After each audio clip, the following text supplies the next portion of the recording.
The intention of justice is to see that the guilty people are proven guilty and that the innocent are freed. Only we have a problem here. Welcome, welcome, welcome. We are taking a look at this case from a psychological perspective. Fun. Everybody was having a good time. Does Brian Albert strike you as the kind of guy who's always having fun? No. And here's a news flash for this judge. Mental health professionals have solutions.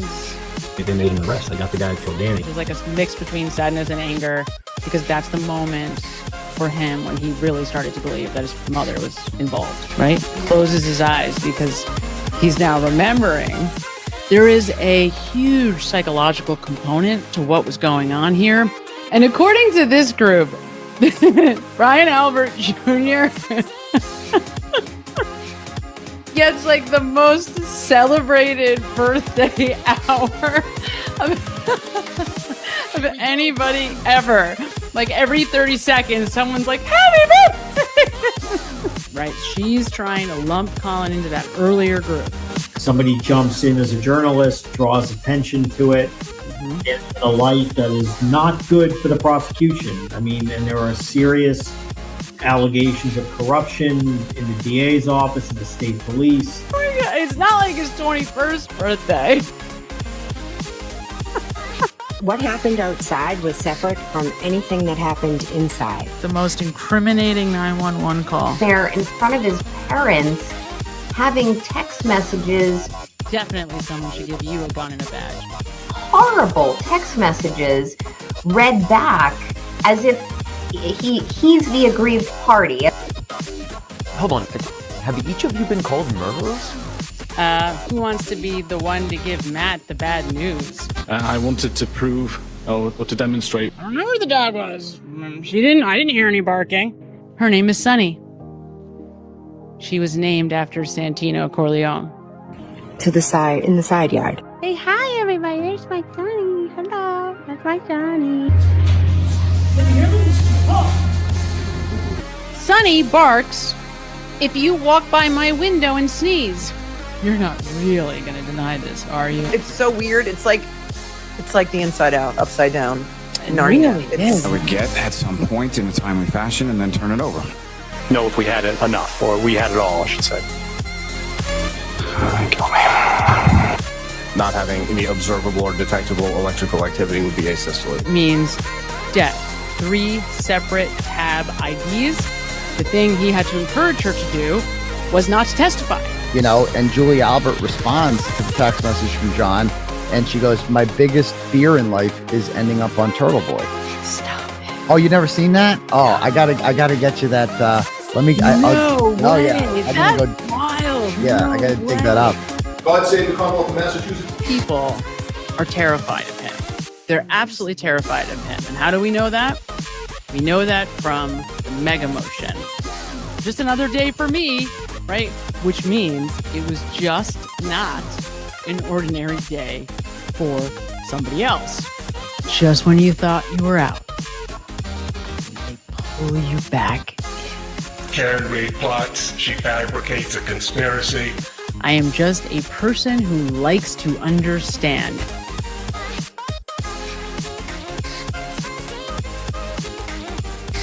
That's going to increase the likelihood that we're going to take some action. Here she is. I'm so sick. Gotcha. Okay, so your sister. My sister Jillian, yes. Oh my God, it's funny. But then he's got part of his shirt untucked. His back pocket is kind of hanging out. You have to buy that. So you have to buy that. So. And showing solidarity, you can see them there. It's about getting justice for John O'Keefe. There clearly is an issue of integrity. How dare they? Justice for all. Only we have a problem here. We certainly do. Welcome, welcome, welcome This is the I Don't Belong Here show. And I, of course, am your host, Samantha Benigno. I am a behavioral scientist, a career psychotherapist, a sixth-year PhD candidate who has to start her dissertation like yesterday, and a master's level psychologist and counselor. And I am here with you guys tonight on Thanksgiving Eve. Wow, I cannot believe it is the eve of Thanksgiving. And we are here, of course, to discuss Boston Police Officer John O'Keefe. Hi, everybody. Welcome. Happy Thanksgiving. Yay. It's like one of my favorite holidays. It's always been, actually, in my family, it's like a weekend. It's not a day. It's like, actually, I'm missing Wednesday, which is usually chili night. Then Thursday's Thanksgiving. Friday, one of my cousins celebrates Shabbat. So sometimes participate in that. Saturday is Italian night at my mom's. Sunday is usually brunch. And that is the whole lineup for Thanksgiving if you are in my family. It's a tremendous food holiday, right? Because most of those in my family are foodies, and they're just incredible foodies. Amazing cooks, everyone but me, which is fine. I'm completely okay.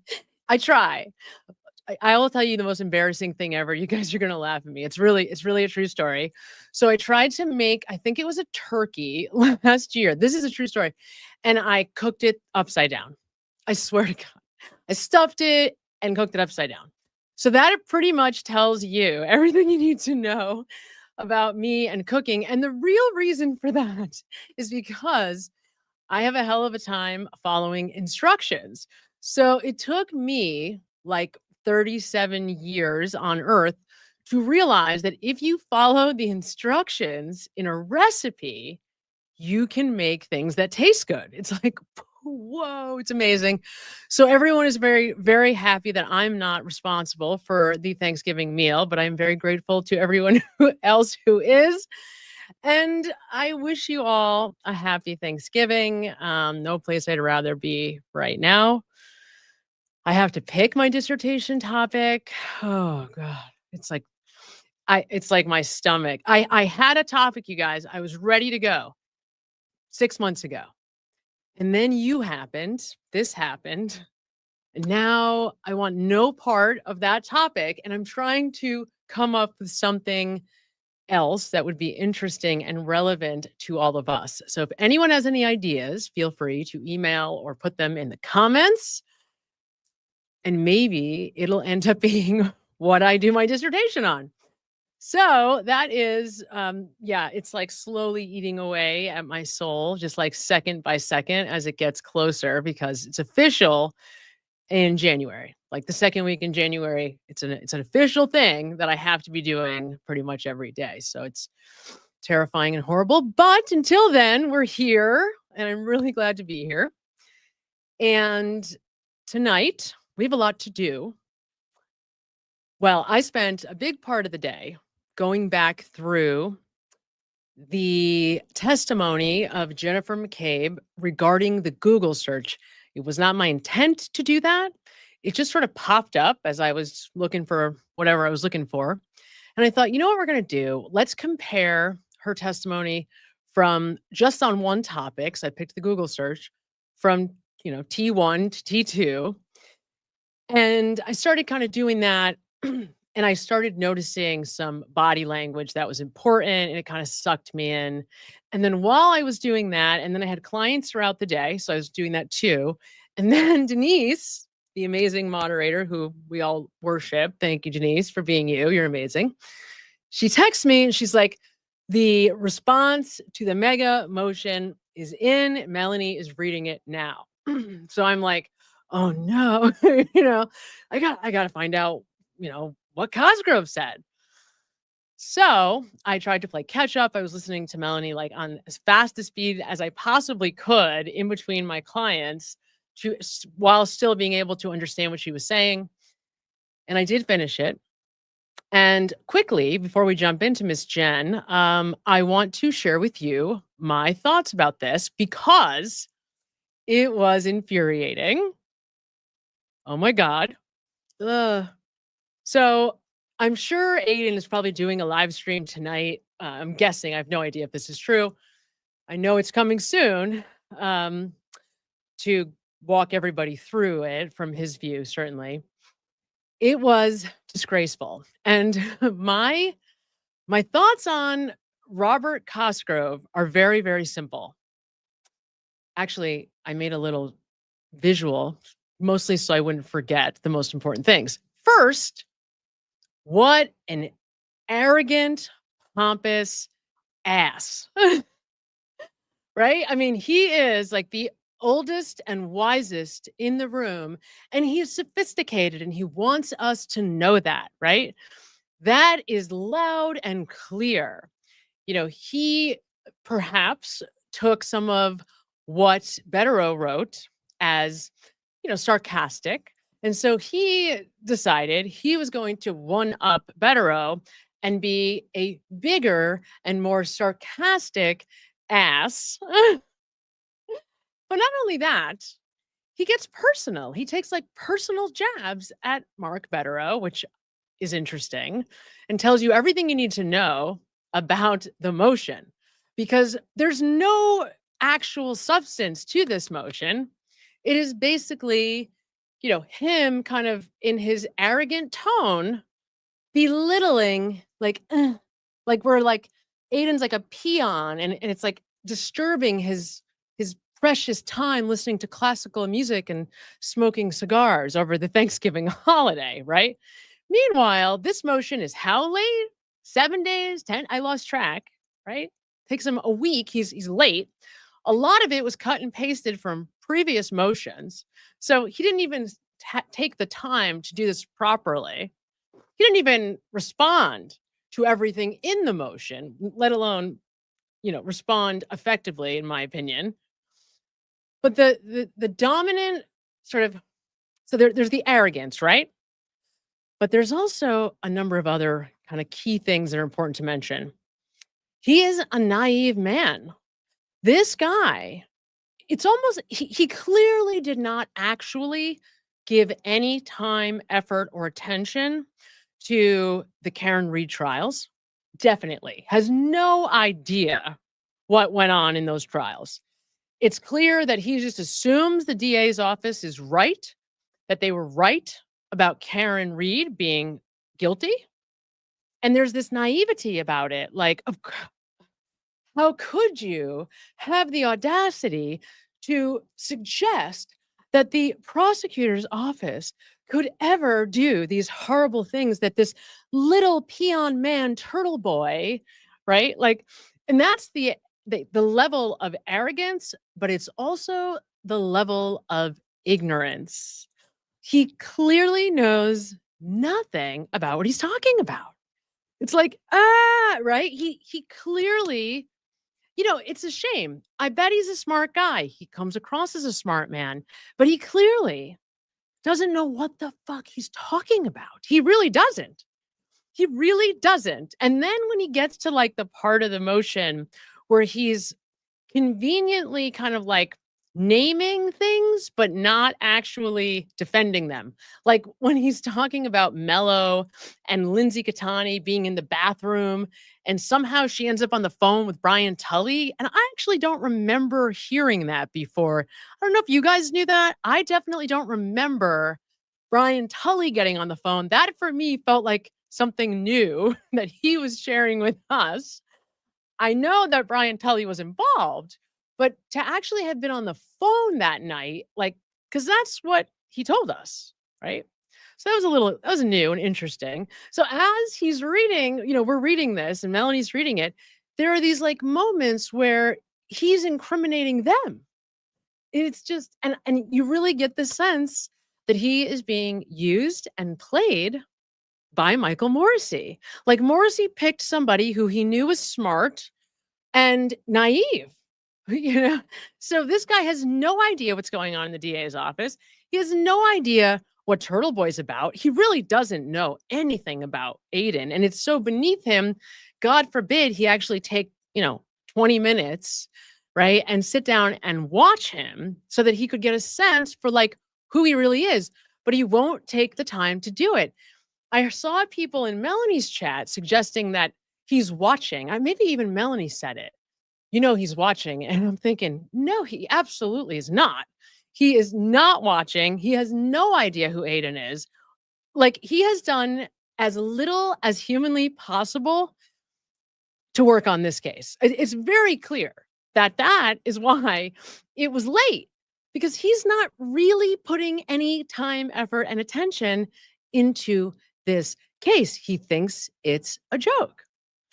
So that was really frustrating. The frustrating part for me is listening to this arrogant, naive, ignorant puppet drone on and on, try to use these ridiculous words to, make himself inflate his ego ultimately. But all of that just masks the fact that he has no idea what he's talking about. So I, in a way, and listen, if it could be dismissed, I of course I hope and pray it is. If they have Judge Krupp, it won't be. It will be going to a jury, because he's so much has already told us that, Judge Krupp. But I think that'll be a very big surprise to Mr. Cosgrove, who's going to get his ass handed to him in a jury trial. So, I would hate to see that happen for Aiden. I hope it gets dismissed by some miracle. But once again, the Commonwealth doesn't disappoint. They double down and try to bring a ridiculous case, make this ridiculous case for why these egregious, horrific, trumped-up charges on a journalist, mind you, are legitimate. It is just the most absurd case the world has ever seen. And I have no idea how any of it could be okay. I really don't. Because here's the thing, guys. Don't we all just want these people to keep testifying? There's no credibility to the idea that Aiden was actually intentionally trying to stop these people from testifying. There's no world where that was happening. We all would have liked for the trial to have disappeared and didn't believe it should have been brought to begin with. But this is just the whole concept of witness intimidation was invented by Michael Morrissey, which we saw in those private email dump, in those thousands of emails that he sent from home. So it's all very obvious. And I think Bettero's mega motion did an incredible job, the best you could ever do, in laying out exactly how true what I just said is, right? It's really frustrating to watch this happening, because, I feel like Cosgrove is really being used and played. And it's like, what a freaking disgrace. Oh, that's right. That's right. That's right. I forgot. Judge Krupp, right? Did he retire? Judge Krupp retired. Am I right about that? Yes? But that's right. Judge Krupp retired, and the new guy is from Canton, but nobody knows anything really about him. I think that's where we're at. We haven't seen him yet. Apparently, we may see him on Zoom next Friday, but there will not actually be the hearing to argue the mega motion or to dismiss the case yet, because he was 2 weeks late in responding, I'm guessing. Right, that's right. So thank goodness. I see somebody put something in about a poll. You know what I'm thinking about doing? I'm thinking about trying to show the little comments on the side. Have you guys do people do that? Because then I can see them. I can see them coming in. If that's super annoying, just put a 1 in the comment, and I'll in the chat, and I'll take it away. But at least I can see it. It feels like it's not maybe moving in real time, but it is super annoying that I can't see them all the time. See you guys' comments in the chat. Hi guys. Oh, this is great. I can see everybody. That's wonderful. I love you too. This is exciting. All right. So yeah, I'm just getting to know StreamYard. I actually took a little time today to play with StreamYard, because the comments were showing up way too large, taking up way too much space on the screen. I finally figured out that. So we're making progress slowly, steadily. Okay. So now we can move on because I've gotten my ranting out about Cosgrove and what a disgrace that is. And just, God, man, it just, the day that Michael Morrissey leaves that office, oh my God, it'll be like, right? Like a dream come true. I don't even care who it is that takes the office instead of him, just anybody but him. And I really hope that whoever that person is like green lit to bring in a whole new team if they want to, right? Like, oh man, I just really can't wait. I really can't wait. Thank you at Cat Randall for gifting a membership. That is wonderful. I spent a lot of time today working on membership stuff, and on ideas for adding stuff to membership. So there's a lot of stuff coming. It's going to be really fun. Really, really fun. Sam, when we look at John's body on the lawn, can we make out the car? Yes. So actually, I don't know if I have this handy, but there are out there somewhere, there are breakdowns of the cars in the driveway. And what I know for sure is that in the morning, now to correct me if anybody knows I'm wrong, but I'm pretty sure about this, that the Ford Edge is actually the car that is like first or last, depending on how you're looking at it, that morning. We also see I think Matt McCabe's truck, not in the pictures that I showed of, at 6:03 or 6:07 or whatever times. Those are from before the first police officer pulls in. But yes, you can see the cars, and I am like 75% sure the Ford Edge is the one that has pulled in and is, the last in the driveway. I am pretty sure about that. Leslie says, your video today about the body was so good. I know, right? Well, I had it wrong too. I was so glad. So right after we stopped on whatever day, Monday, I was like, you know what? I got to go look at these pictures a little bit more closely because I wanted to try to get them out and explain what I was seeing to you guys. And then I realized I was looking for that pattern, what turned out to be Jennifer McCabe's pants. So I was really, really glad that I found that. It was just so coincidental that I just happened to, first video I clicked on, I looked down at the screen and there's Jennifer McCabe in those, pink and orange, very specifically like plaid designed pants, sleep pants. So that was awesome. And then we were able to see that, the fire hydrant was Jennifer McCabe's legs. So that was really fun. And I stared at that picture for a long time before I was able to figure it out. Then there was, so there's like those shots that I showed in the video, they were not all sequential. So they were kind of like not all happening at the same time. And so you can see the one that's farther out. There's the one all the way zoomed in that I actually grabbed from ABC. Then there's the one when you zoom out and you can see John's legs pretty clearly, which to me was, I don't know, very just, made it all more real somehow. Shurion, welcome. Shurion Fish sends $9.99, says, happy Thanksgiving. Friendly reminder that Jen McCabe was getting John's attention between 11:57 and 11:59. Right. Yes. Oh my God. How did I forget that? I have to remind myself. You know why I forgot that? Because I have gotten so much amazing stuff from you guys in the last week alone. So much. So thank you for reminding me. I absolutely will go back and take a look at that. That was huge. I have so much. I had somebody sending me, and I encourage you all to take a look at this. Okay. This is big. I had somebody send me, again, I've seen these pictures, by the way, but the Zillow photos of the house. Okay.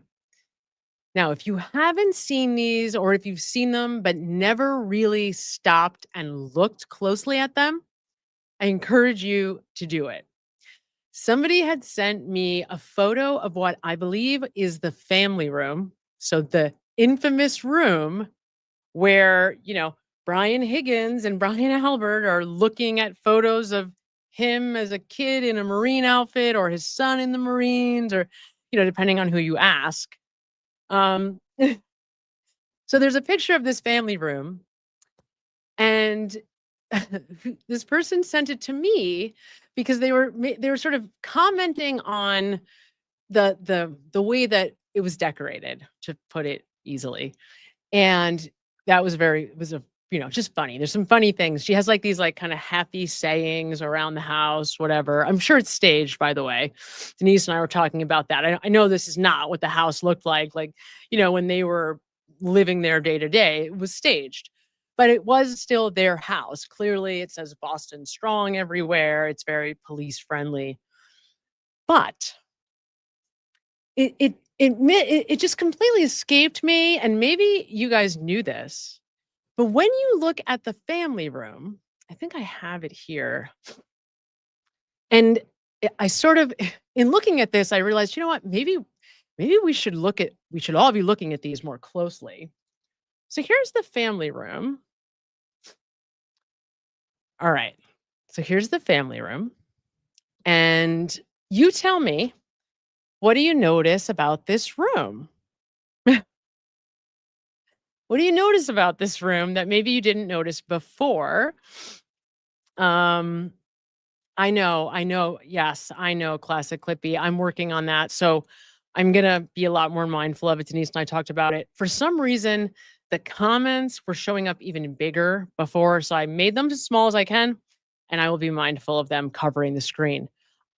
Let me see if should I remove this? Can you guys, that's probably better. All right. So does anybody see anything interesting? There is a ledge on the fireplace.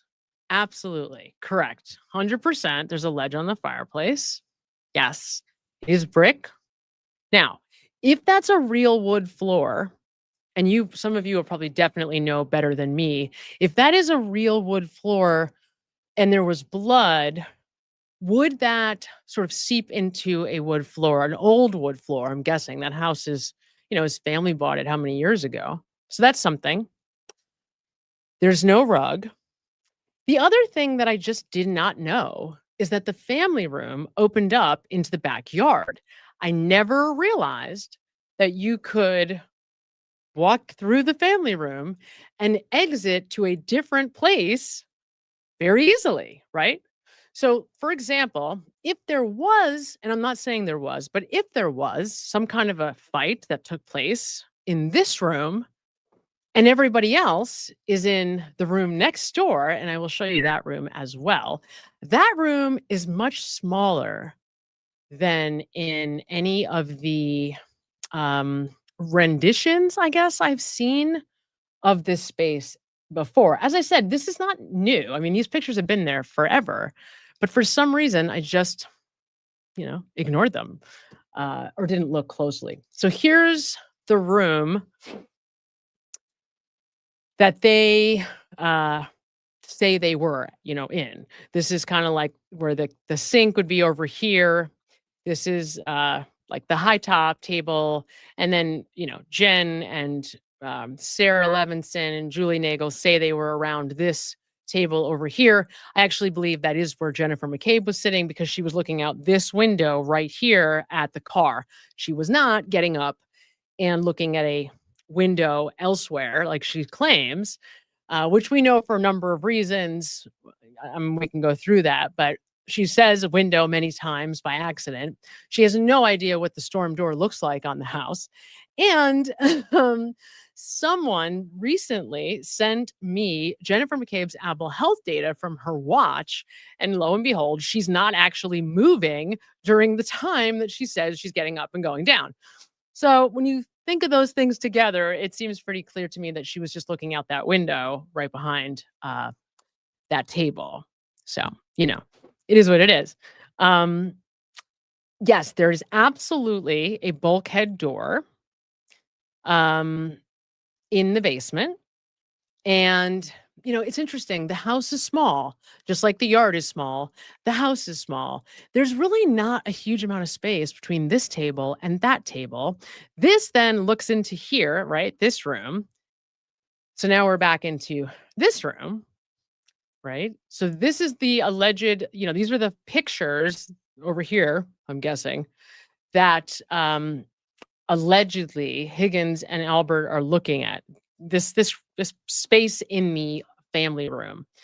So it's interesting. I just never realized that there was a door that they could exit into the backyard where there is alleged to be a large German Shepherd with a bite history. So it's an interesting, just, you know, discovery or just realization. I mean, it's not really a discovery. It's been information that we've all had really from a very, very long time.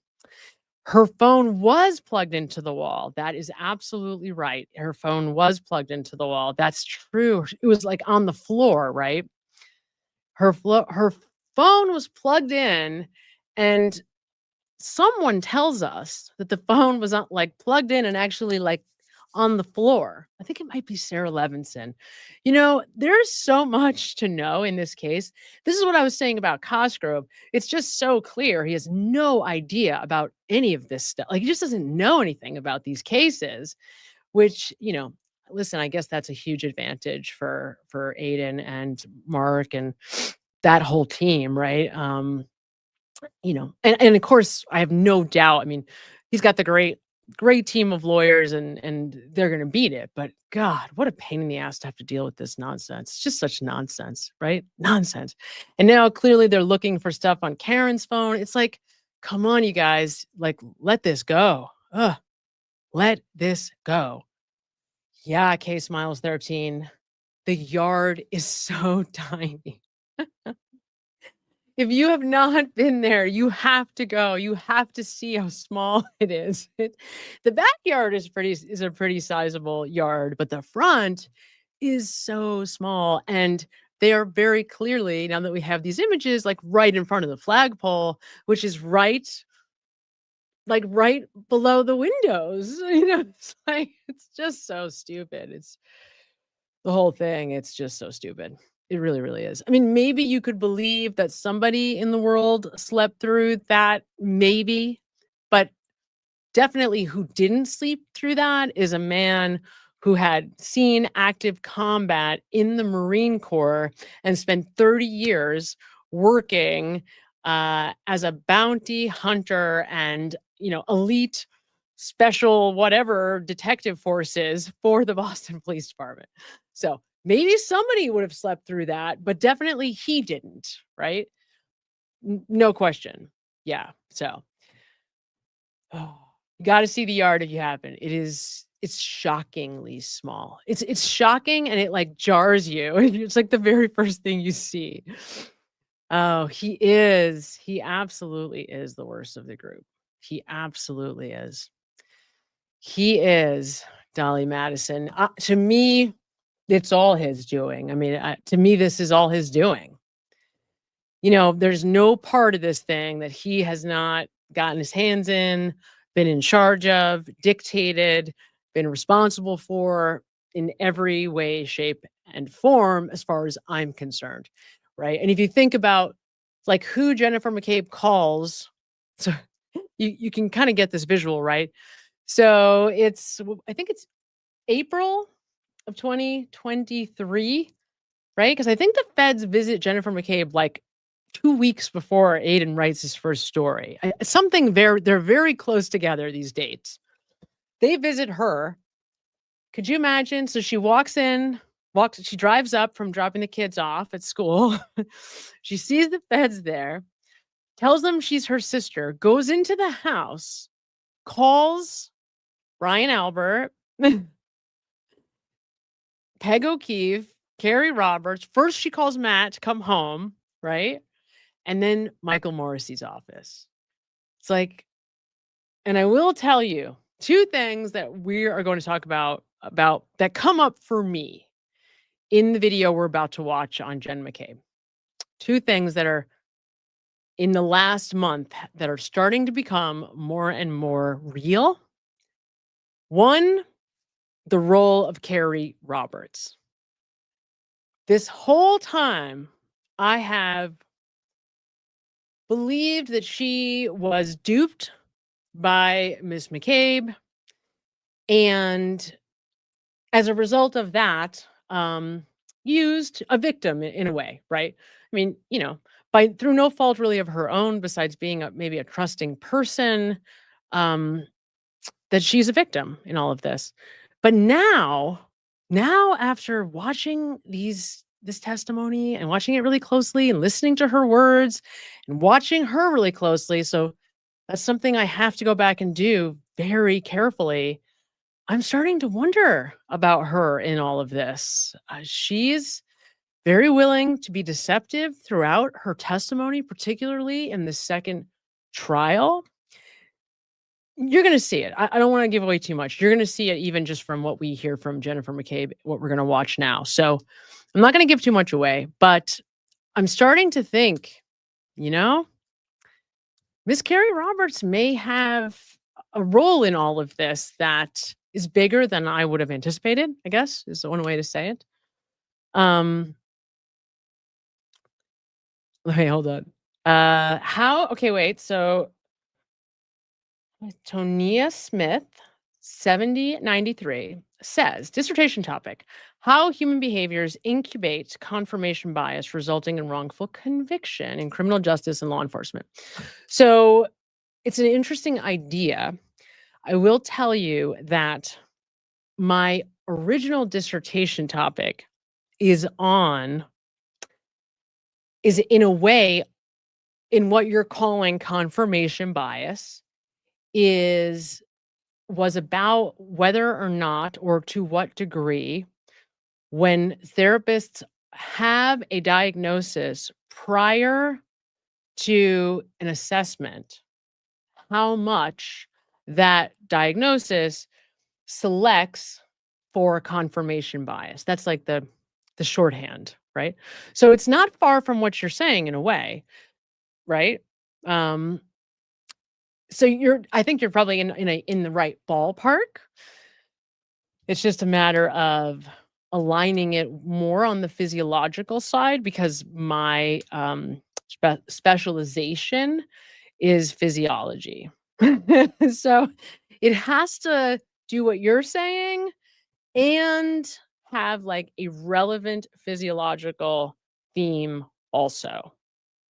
So yes, you're like in the right ballpark. We just have to like figure out how to get much more nuanced, pretty much. So I know it's a huge pain in the ass, by the way. All right, so let's do this, because I really want to get it done, or at least get this part done. We're not going to get the whole thing done. It's way too big.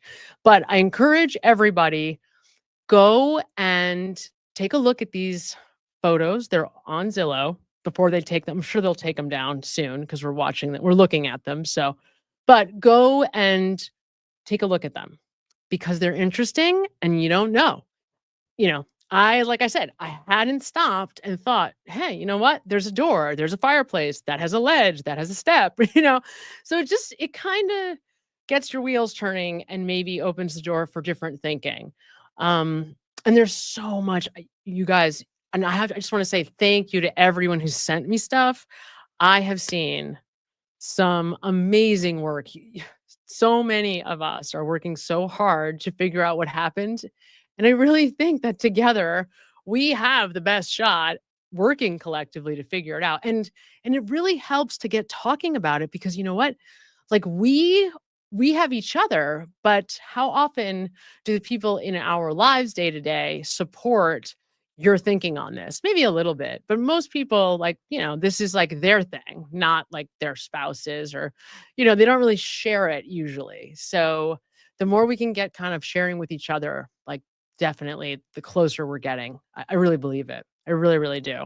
Some of you are doing incredible investigating. Really, it's amazing. Okay, so here we go. I'm going to hide the comments just for a bit. I will come back to them. And then let's see. Hopefully we can keep this guy here, because I can respond that way too. And as we get started, I want to thank the trial channel. I don't know what I would do. I say it all the time, but I cannot tell you how amazing and how important the trial channel is to my life right now.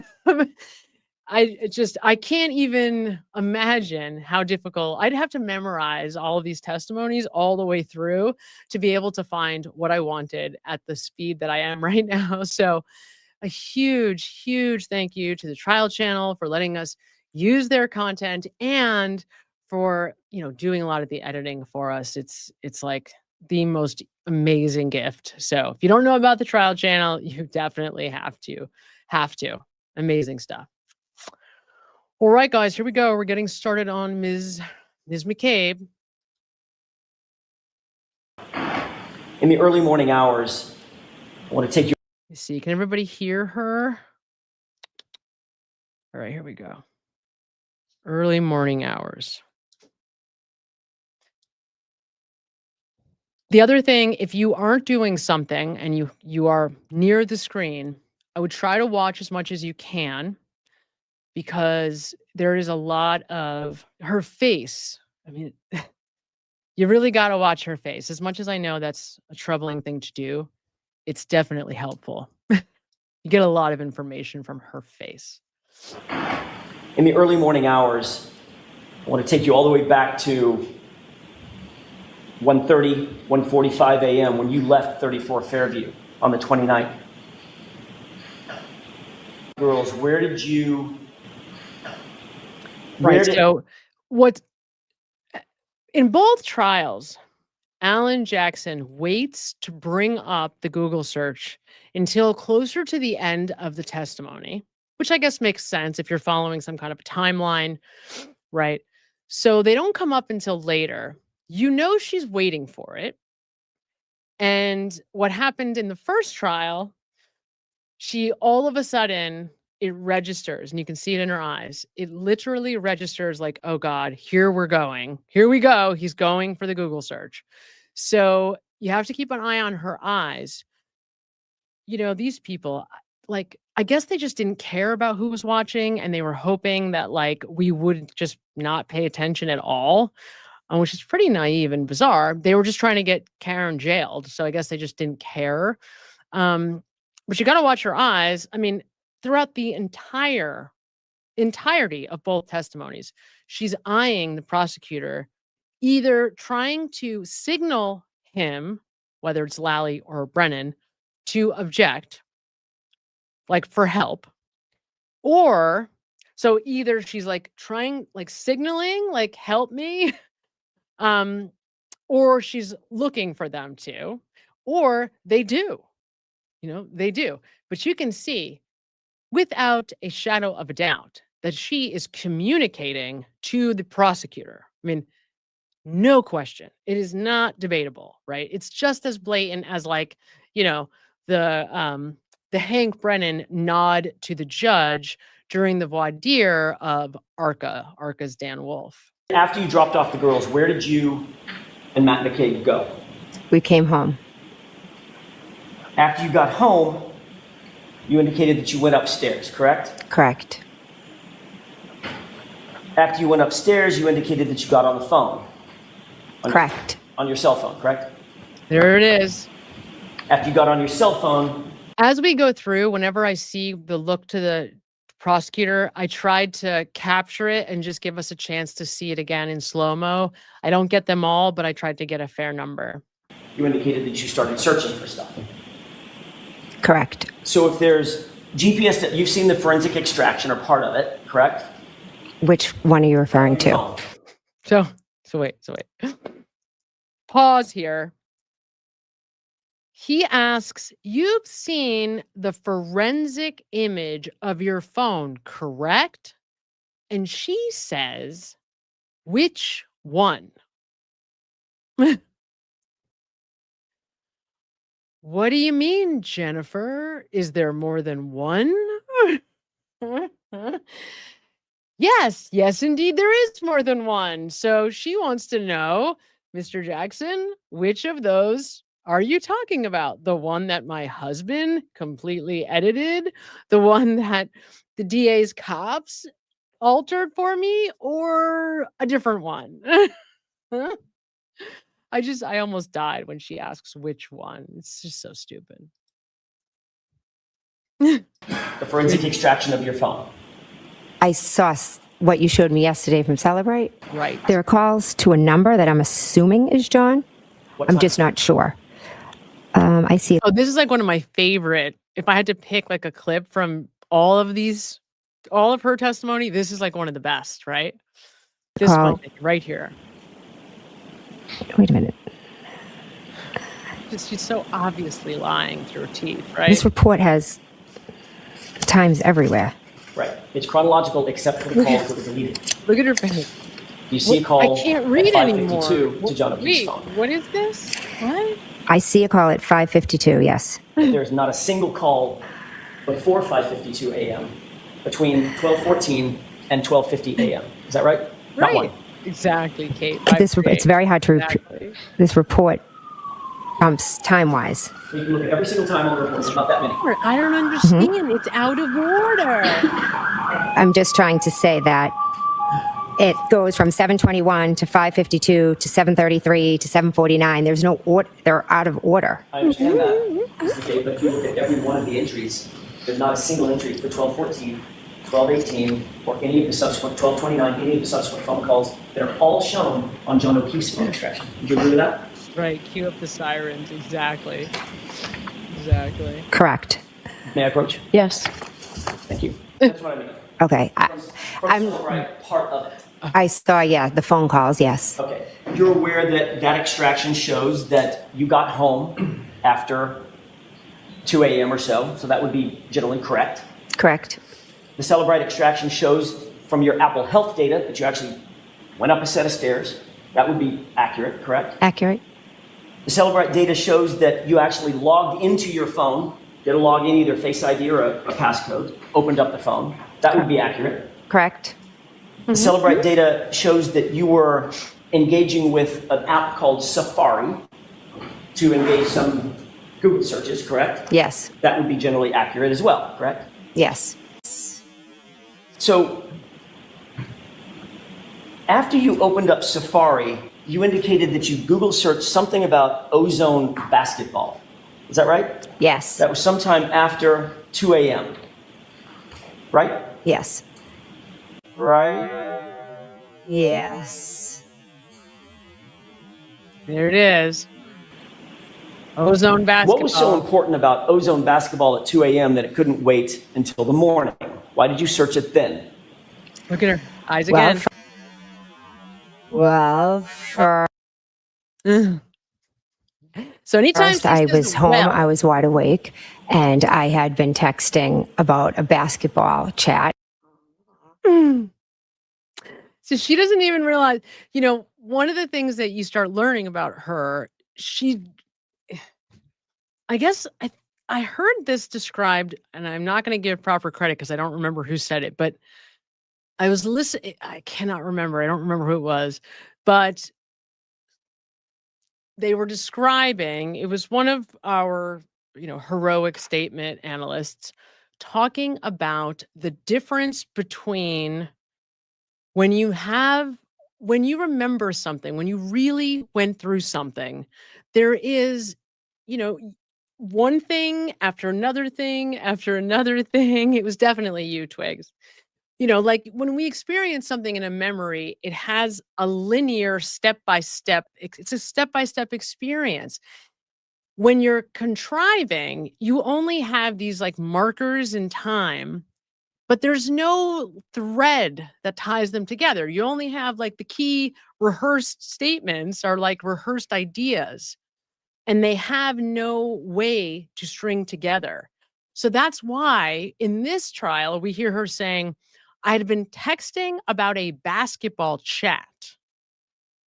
Wait, what? What were you doing? I had been texting about a basketball chat. That doesn't even make sense. It's like not English, right? Now, most of us, when we hear something like that, we just instantly correct and we say, oh, well, we know what she meant. She meant she was texting, in a chat about basketball or whatever. But that's exactly what we don't want to do, right? There's a reason why she's screwing this up. I mean, remember, she's testifying in a court of law about a murdered police officer. And this is what's coming out of her mouth. So what we know is that it's exactly the same as in the second trial when she did or maybe the son in the Marines. Like, she just threw it out there, even though it was not a relevant statement in the context she was giving us. Now, we knew what she was talking about because we have been following this so closely.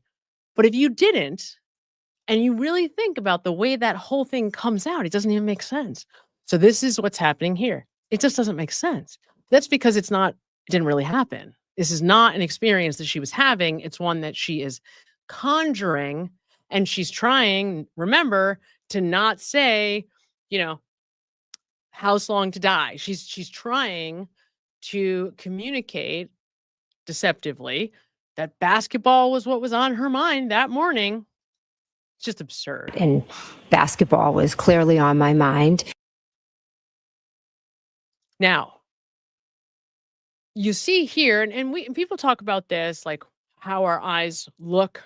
We look kind of up and back, sometimes right, sometimes left, depending on what we're recalling.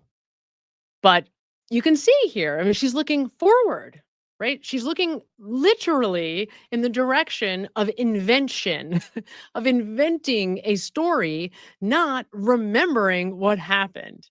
This is the look of somebody who's trying to think of what to say next, not the look of somebody who is trying to recall what happened yesterday or a month ago or 2 years ago. It's just insane. My daughter had been invited to join a team. I didn't know much about the team, so I just was like Googling to see. So I just was like Googling to see. Think about this. I just was like Googling to see. So what we know for sure is what she was doing is not what she's about to tell us. Okay.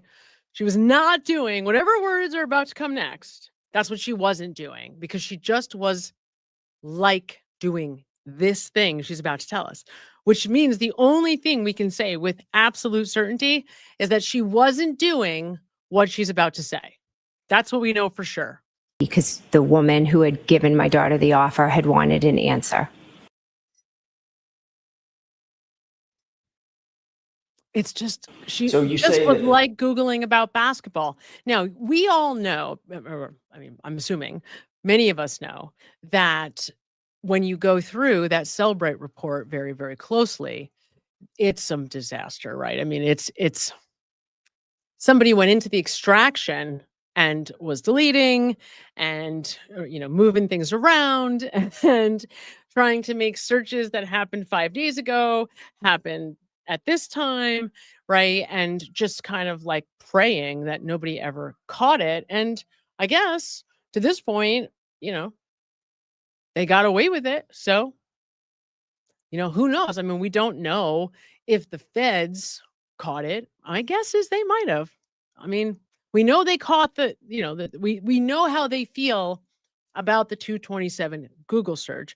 The feds confirmed that and allowed the defense to say that, right? To say that we absolutely concur with the fact that that search was done at that time and deleted.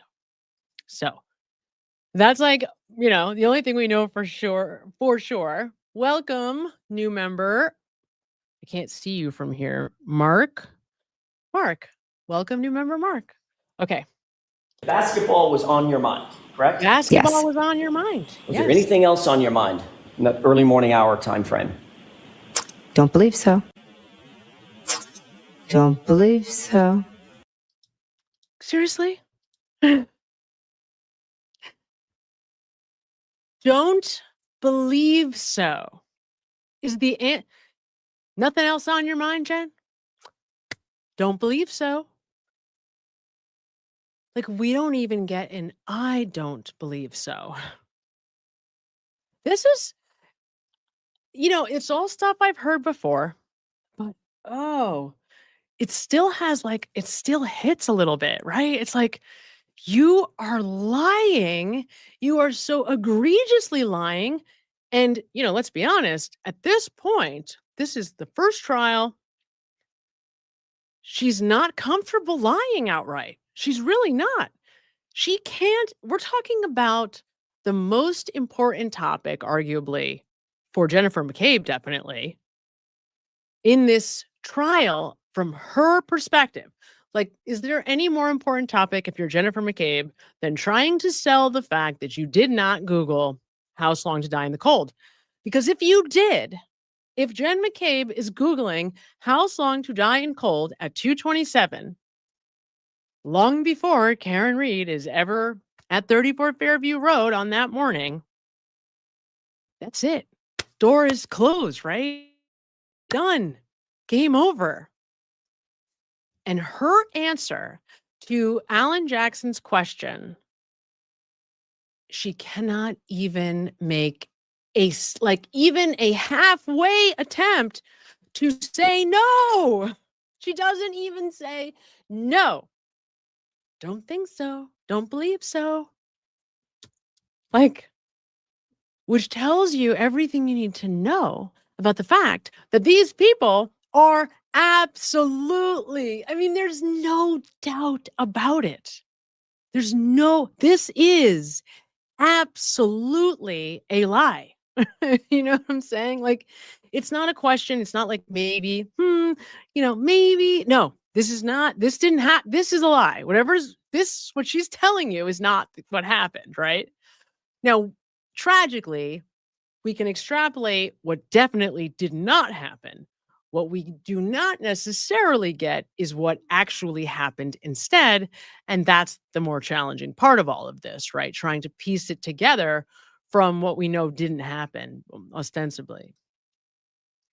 It's just so frustrating.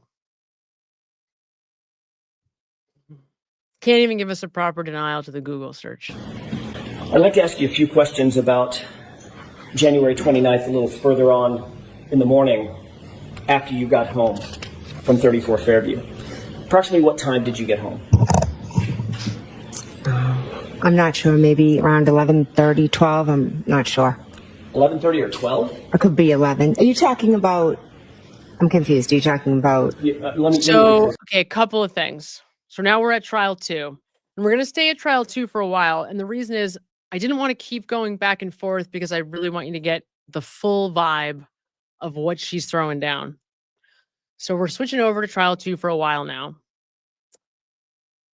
Trial 2, she's tightened up her game a little bit. She has fully enlisted Carrie in her efforts to pin it on the girl, 100%. She shows up with the very prominent cross. I have absolutely no problem with Jesus or God or people who are religious at all. If it makes you happy and it works for you, I am absolutely ecstatic for you. Tragically, this woman is not representing Christianity. It's maddening. It's like, it makes me physically feel like vomiting that this woman is showing up to exploit the cross that she's wearing to try to gain credibility. Look, I am a good Catholic Christian woman, right? Because certainly I'm sure they're Catholic. But who cares? I'm a Christ-fearing woman.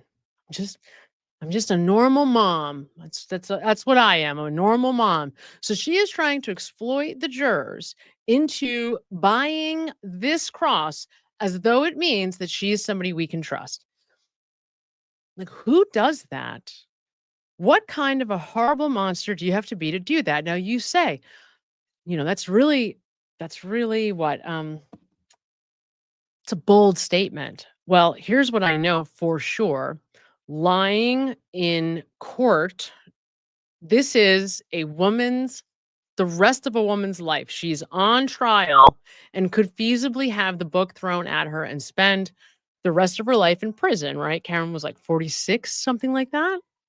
She could have been in prison until she's 90 or dead, right? And this woman is using the cross around her neck as a symbol to try to win favor with the jury, to put that person who she knows did not commit this crime. And how do we know? Because she Googled at 2:27 in the morning, house long to die in the cold. And because everything she's about to say is deceptive. Now, while we're going through this, what you really have to keep in your mind, like you really have to keep this in your mind. Like, how would an innocent person, if you were innocent, if this is you and you're sitting there and you have nothing to hide, why would you commit perjury over and over again? Like, what would be the purpose of that? It's just, right? You know what I mean? Like, why would you lie? It makes me nuts. It makes me nuts. These people make me crazy. They really do. Twigs the Gemini sends $5, says she didn't even know the Lord's Prayer. No, she didn't. When did she say that? When did she say that? Did I miss her calling the Lord's Prayer Our Father? No, she didn't. When did she talk about the Lord's Prayer? That's hilarious. Of course she doesn't. Jennifer McCabe has absolutely no idea what religion even means, right? And I hope that it changes. I hope she finds God because she needs it. If anybody needs to find God, whether it's Jesus or Allah or anything in between, I seriously hope she finds it because she needs it more than anybody else I've ever known. Known, seen, anybody. This woman's in big trouble. This is perjury to protect someone who murdered a Boston police officer and then intentionally trying to testify in such a way as to put an innocent person in prison for the rest of her life. That's what she's doing right now. Okay, sorry. On the night of the early morning hours of January 29th, 2022, when you left Fairview. Oh, I'm sorry. What time Okay. did you get home today? I was after 2. Also, I see Hummingbird. I see what you're saying about Colin. It's been coming up a lot lately, people, because I think in part because at least it came up. A lot of people were asking me questions in the comments and email about whether or not Colin was in the house. And I know a loophole lawyer is very committed to the idea that he was not. Obviously, the defense has not named him in their, not the defense, sorry, Karen Reed and her team, who are now in the driver's seat, right, bringing the civil claim. They did not name Colin, but it is my steadfast belief that he was definitely in that house. Now, what was the extent of his role in the crime itself? I cannot tell you. I have investigated very closely. I have a lot of thoughts, knowledge, and ideas about Colin's whereabouts and what may have happened. But all I can tell you, from my opinion, for sure, is that he was there. Again, whether or not they are covering that. Like, the other thing to note, they tried to cover for all the kids. The very first thing, so like within the first 24 to 48 hours, the first discussions with Michael Proctor, none of the kids were named. None of them. Caitlin, Colin, and Brian Albert Jr. were not named. So to say that, well, they just tried to keep Colin out in the beginning, the very, very, very beginning, they tried to keep everybody out. And then as time went on, I don't know if it was because of Aiden or I don't know at what point that all started to change. But at the very beginning, they obviously wanted no part. They wanted the kids not to be there at all of any of them. So it's hard to say, are they trying to protect Colin because he's a punk kid with a bad reputation? He had issues with John because of them being neighbors and they just wanted to keep him out of it? Or did he actually participate? Now, from an analysis of his testimony, just reading the statements, his statements and his behavior, there's a lot of incriminating stuff in there. And if we're, sometimes when you go back after you learn new things, even though you think you remember or you think you know everything you can know from someone's testimony, once you have new information and you go back, you can learn a lot of new stuff because you see it differently. So, Twigs, there's something I forgot that I need to tell you. It'll come back to me, but it'll come back to me. I'll remember in a minute. I believe. I'm not positive. You went upstairs, is that right? Yes. You began to engage with your phone. Yes. At that time. What application did you open up on your phone once you got upstairs? It could have been Hockamuck Sports. I'm sorry. I'm backing up foundationally. What application on the phone? Was it Safari? Oh, okay. Yes. I think. Yes. You used Safari as your browser? I'm not sure what I used. Celebrate data. Let's look at this. Let's review this. I'm going to go back to this for a second because I got distracted by what was going on in the chat, as I do. So I'm not sure. Maybe around 11:30, 12. I'm not sure. So watch what she's saying here. He's asking her. So, okay, what is going on in this in this exchange? Alan Jackson is trying to lay the foundation to begin to ask her about the Google search details, right? About the 227, about basketball, about Hockamuck Sports, whatever, about hockey, about the 623 and 624 searches. He's trying to get to that. But in order to do that, he has to lay a foundation. Like, were you there in the bedroom? Did you open take out your phone? Did you open up an app? Which app was it? He's trying to do that. But she is so anxious and jumpy about this topic that she keeps trying to get out in front.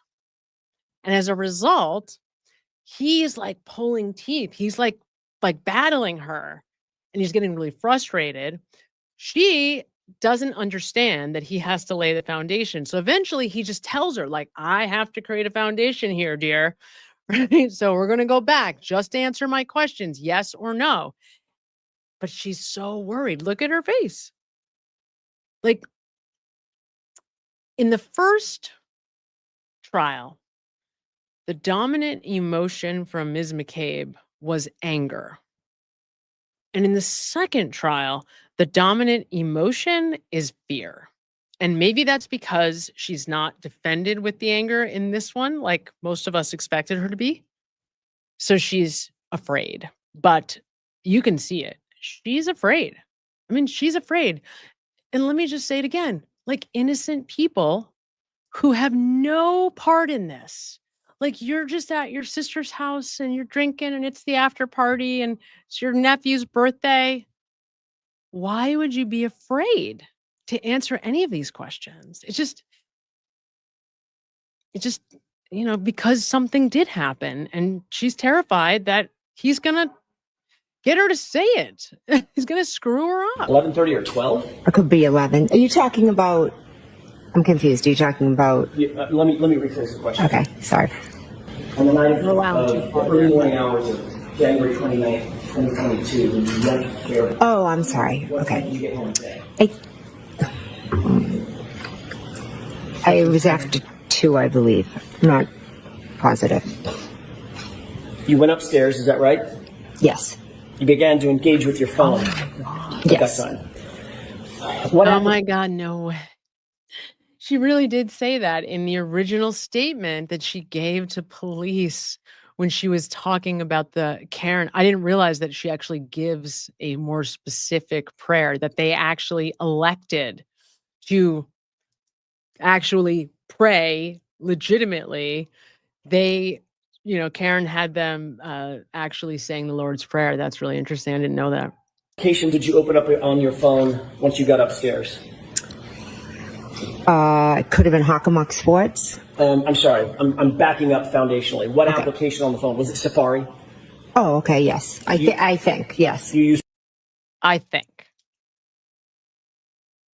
Does anybody on the planet believe that Jennifer McCabe doesn't know what the Safari app is so you're trying to pretend. I mean, you can, she just like these people just do it to themselves. I mean, this is not Aiden Carney's doing. I can tell you with 100% honesty that I didn't know who Aiden was until way after I learned and was watching this trial. I learned about him like periodically. I would see him come up, but I just didn't know the story. I was ignorant. I was just, I didn't know anything. I was new to it. I was learning about the law from Melanie at the time, watching the first Karen retrial. Then I learned over time who Turtle Boy was and his significance to this case. And to to Karen, right? The fact that like he wasn't for him, the case doesn't become, national news or international news. But the fact that they try to put like, social media, it's all lies on social media. No. The only people that are lying and where we're getting those lies are from your mouth, like from your words, your statements, and your behavior. So I don't know who you could point the finger at. You want to point the finger at Aiden, fine, but what we're all looking at is you. That's who's giving it away. Safari is your browser? I'm not sure what I used. Celebrate day. I'm not sure what I used. Okay, so, like she just actually said, this is the end of her testimony during the second trial. So she's been at this for like 4 days. And now she's asked again for the 7,000th time about this Google search. And she doesn't know what app she used. And she expects us to believe that. Now, well, I'll wait to tell you the rest. Data shows that you were engaging with an app called Safari to engage some Google searches, correct? Yes. That would be generally accurate as well, correct? Yes. You opened no problem admitting that there. But a year later, she doesn't remember what app she was using. Up a search engine as well within that browser, did you not? I just know I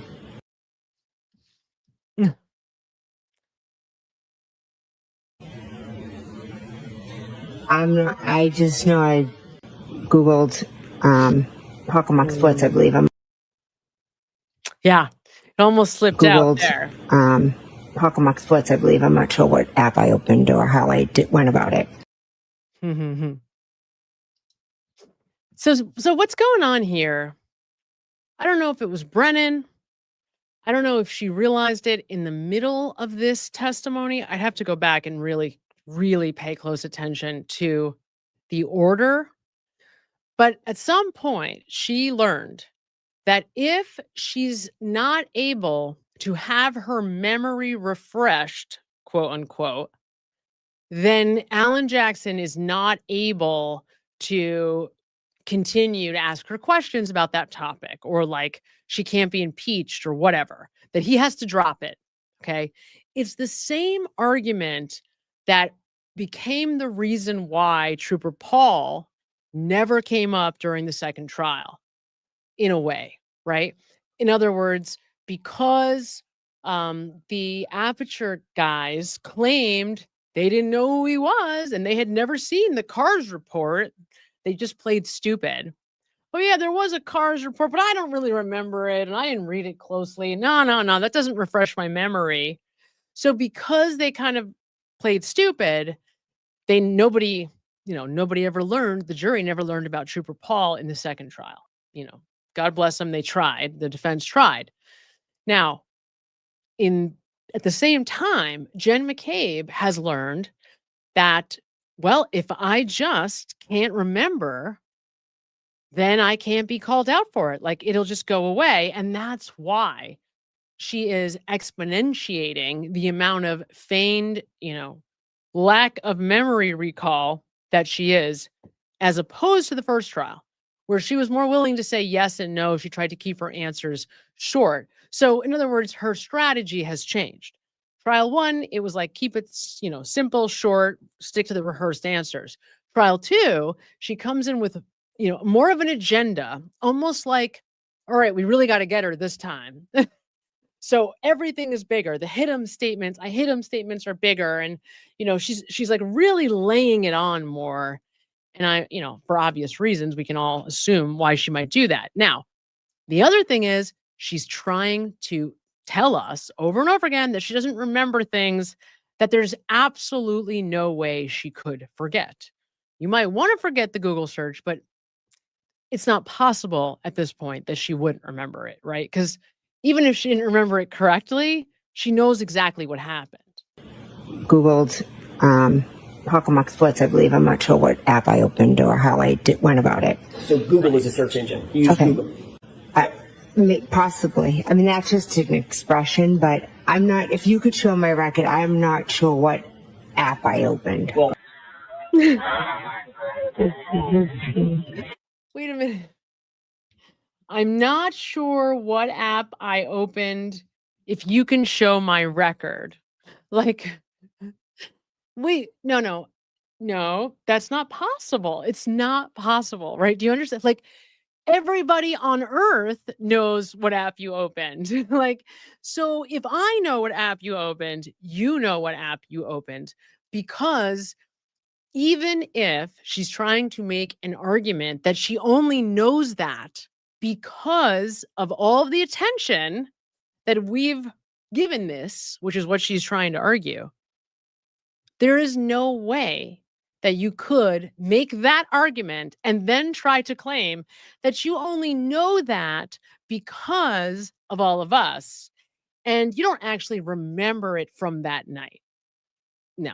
The only way that argument actually is true is if you don't remember it because it didn't happen, because it's contrived. It never happened. It's a fabrication. So yeah, there's no memory of it because it didn't happen. It didn't exist to begin with. After you got on your cell phone, you indicated that you started searching for stuff. Correct. Oh, Ms. wait. McCabe, you've seen this record many, many times about that search early in the morning hours, correct? You know that it was a Google search. You know that it was a Google search. It was Google. Okay, it was a Google search. Hank, help me. Oh my God, the balls on these people. Mm-hmm. I love that. I forgot about that. So it was that. a Google search using the Safari app. Okay. You indicated that you were... So we're supposed to believe that she doesn't know that it was a Safari Google search. We're supposed to believe that. Like, she's learning, she is trying to feign that she has just learned for the very first time right now that the app that she opened at 2:27 a.m. that morning was the Safari app, where she then made a Google search. This is the first time Jen McCabe is that's what she wants us to believe. And then they're like wondering, geez, why would we think these people are hiding something? Why would we think they're guilty? Google searching Hockomock Sports and something about Ozone? Yes. Ozone Sports or Ozone Basketball? Yes. Yes. What time was it? Come on, tell me that isn't the craziest face. Like, this is the peak moment of this cross-examination. Okay, let's be honest. This is the Google search. It is the most incriminating part of her cross-examination. Again, everybody knows if she Googles House Long to Die in the Cold at 2:27 a.m., it's a lock. It's over. It's game over, right? Karen Reed gets to walk away, and Jen McCabe should be immediately investigated for the murder of John O'Keefe. And she is trying to pretend like this is just no sweat. It's like, no, I'm cool. I don't mind answering you asking these questions. No, it doesn't bother me at all. It is absolute ludicrousy. Just ludicrousy. It's like delirious. You did that Google search. It was when I was home up in bed. I don't have an exact time. About 2:27 a.m., correct? I'd have to look at a record. I don't recall. What was so important about Ozone Basketball at 2 a.m. that it couldn't wait until the morning? Why did you search it then? Well,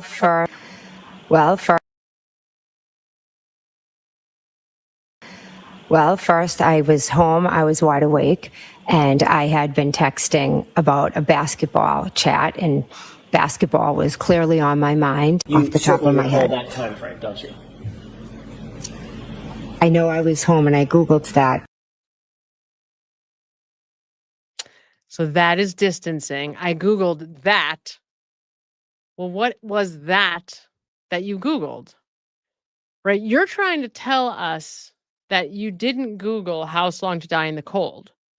That in fact, you made a couple of different Google searches according to you and Ian Whiffen. Haha, what a joke that is. So which then, Jennifer, of those Google searches are you referring to as that? I know that I Googled that. Well, okay. You actually allegedly Googled more than just that. It's just so obvious that she is lying. I mean, even if we didn't have a record, even if nobody found the Celebrate 227 deleted Google search, even if nobody found that the records have been tampered with, this is so incriminating. Both of them, both trial 1 and 2. I mean, it doesn't really get worse. I can't imagine anyone testifying in a court of law that is this horrific at lying. I don't know. If you guys know of somebody else, I would love to know of anyone who has ever taken the witness stand in a trial, and especially a big trial like this was, with a lot of eyeballs on it, and was this horrific at testifying dishonestly. But I don't remember the exact time.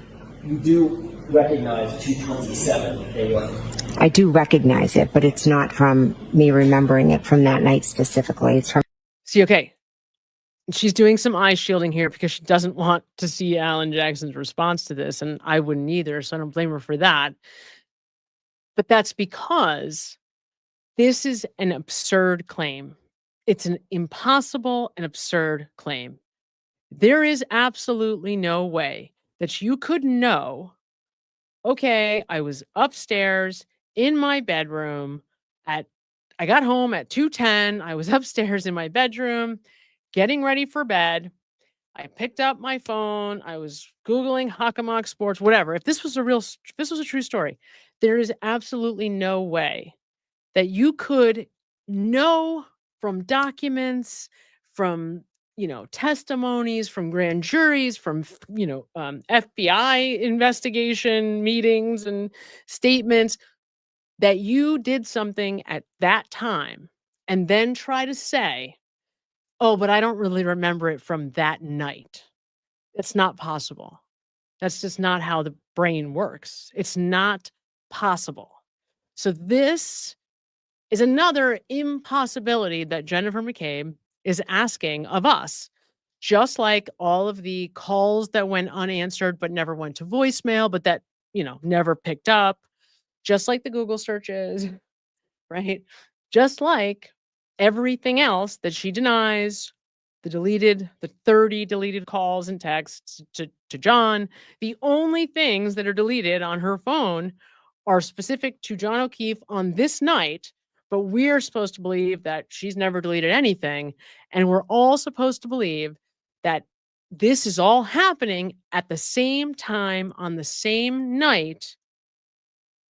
And yeah, who knows? Phones just magically delete stuff. They call over and over to people, with your butt, and then they hang up with your butt. I mean, this is what people are telling us that we need to believe. And you wonder why there's no defamation suits? Me learning afterwards. Remembering it from that night specifically. It's from me learning afterwards. And what you learned afterwards was there was a Google. Yeah, she can't. And what you learned afterwards was there was a Google search at 2:27 a.m. Right? I mean, that's a layup, to use a basketball term. It's a layup, he says. Right? Yeah, man. Where's Uncle Bry, There's right? a record, I think, of one. Right. The record is of a Google search at 2:27 a.m. on your phone. Is that right? I'm not a phone expert, so I don't know. I can't read.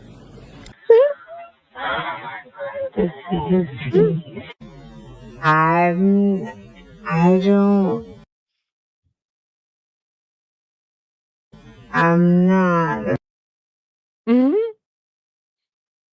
phone expert, so I don't know. I can't read. That's 5 eyes.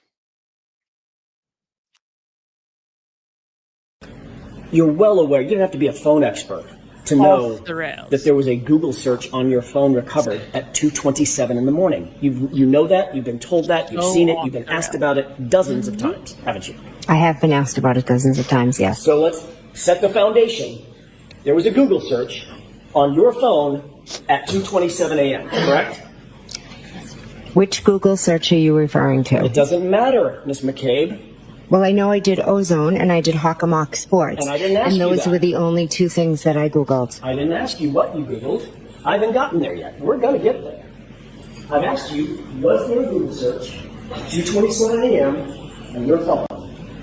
If you want to show me a report.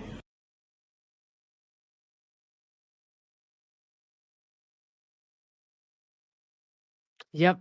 Couldn't possibly be said better. I mean, that's exactly right. This is a deliberate effort to manipulate, plant evidence, manipulate evidence, to obfuscate, to confuse, and ultimately to try to convince a jury that someone else, not her and the family that she comes with, are responsible for the death of John O'Keefe. And it is, I don't know how this person, I just don't know how this woman gets up every morning and lives her life and just does not want to throw herself off a cliff. I really don't. And I've asked myself over and over, how are you justifying this? This is a woman who has a degenerative illness. Like, she cannot afford, right? Like, my area of expertise, the thing that I study is how the mind and the body work together. So I study physiology. I study what happens if I live on a diet of, negative thinking, like, oh, my life is horrible. I'm fat. I'm ugly. I'm never going to have the life I want. I'm never going to get married. I'm never going to have kids. I'm never going to, I study what happens when that's where your psyche is at all the time, to your physiology and then to your biology, right? This woman is as fucked as a person could ever be. And there's no way that you could know what happened to this man. John O'Keefe was someone she knows. She's friends with his family. She spends time with his adopted children. And she has to pretend she's best friends with Carrie Roberts. And she knows what happened to him. And she knows that it wasn't Karen. Like, who does this? Okay. And how can you possibly rationalize it? That's the thing. Now, I know the answer. So it's a rhetorical question.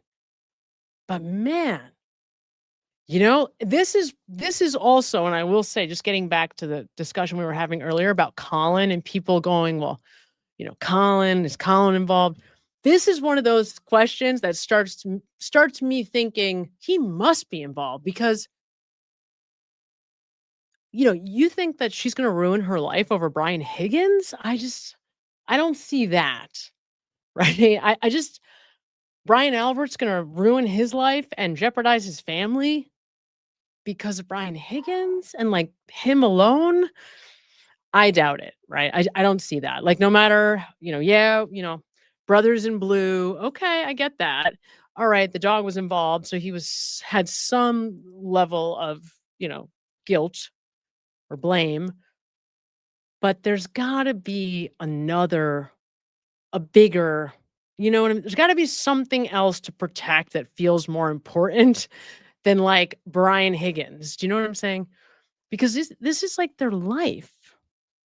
And she was. Yes, Ginny, I'm so glad you said that. Yes, absolutely. She was in lust with John. Definitely. Yeah, Jen had a crush on John. I assume everybody knows that, but yeah, she definitely did. We can tell by her language. She definitely. She liked him. She liked him. She would flirt with him. You know, he didn't really have a relationship much with her husband. I mean, when asked on the stand whether or not John would confide in Matt, like about girl problems, Matt, like, he may have, what are you kidding? Of course not, right? That was like his reaction. So, he was friendly with her more than him. Absolutely. Um, yeah, exactly. And I will also tell you, Home Office 2935, something else about Colin. So Colin was, most people probably know this, but in case you don't, Colin was at Bridgewater State, you know, right after this happens. So he was a senior in high school. He was 17 in 2022, January. So he graduates that year, that summer. So it's 23, he's in college. So I think he was a junior when he drops out and he has to come back. So it was like right at the end of trial 1, I think, or right in between the 2 trials, Colin ends up announcing that he's withdrawing from Bridgewater. So he's at home, and anybody that lives in Canton, if you're local in the area, in the Canton, Boston area, and let me know if you've seen him. If you've seen Colin, like put a 1 in the chat if you've ever seen Colin in Canton, because I've been there twice and I saw him both times. How is that possible, right? Well, I don't think he strays far from home. Both times that I saw him, he was wearing a fully coordinated sweatsuit with a hood covering his face.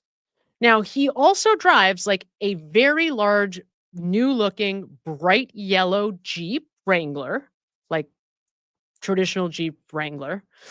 So you can't miss him because, he's driving a car that is fluorescent yellow. And the only reason why he stands out is because, number 1, of the Jeep. But then he's like walking around like shady. Like he's got his hands, because I'm wearing a hoodie right now. He's got his hands like in the pocket part, and he's like got his head down, and he's running into the pizza shop. He's got his hood covering him, and then he's like absconding. He's like running in and out. Now, how is it that I've only been to this town twice, and both times, the time with my sister, she saw him. I only saw the Jeep. She actually physically eyes on him, watched him walk in and out. Then I was watching some video on YouTube and I saw exactly the same thing again.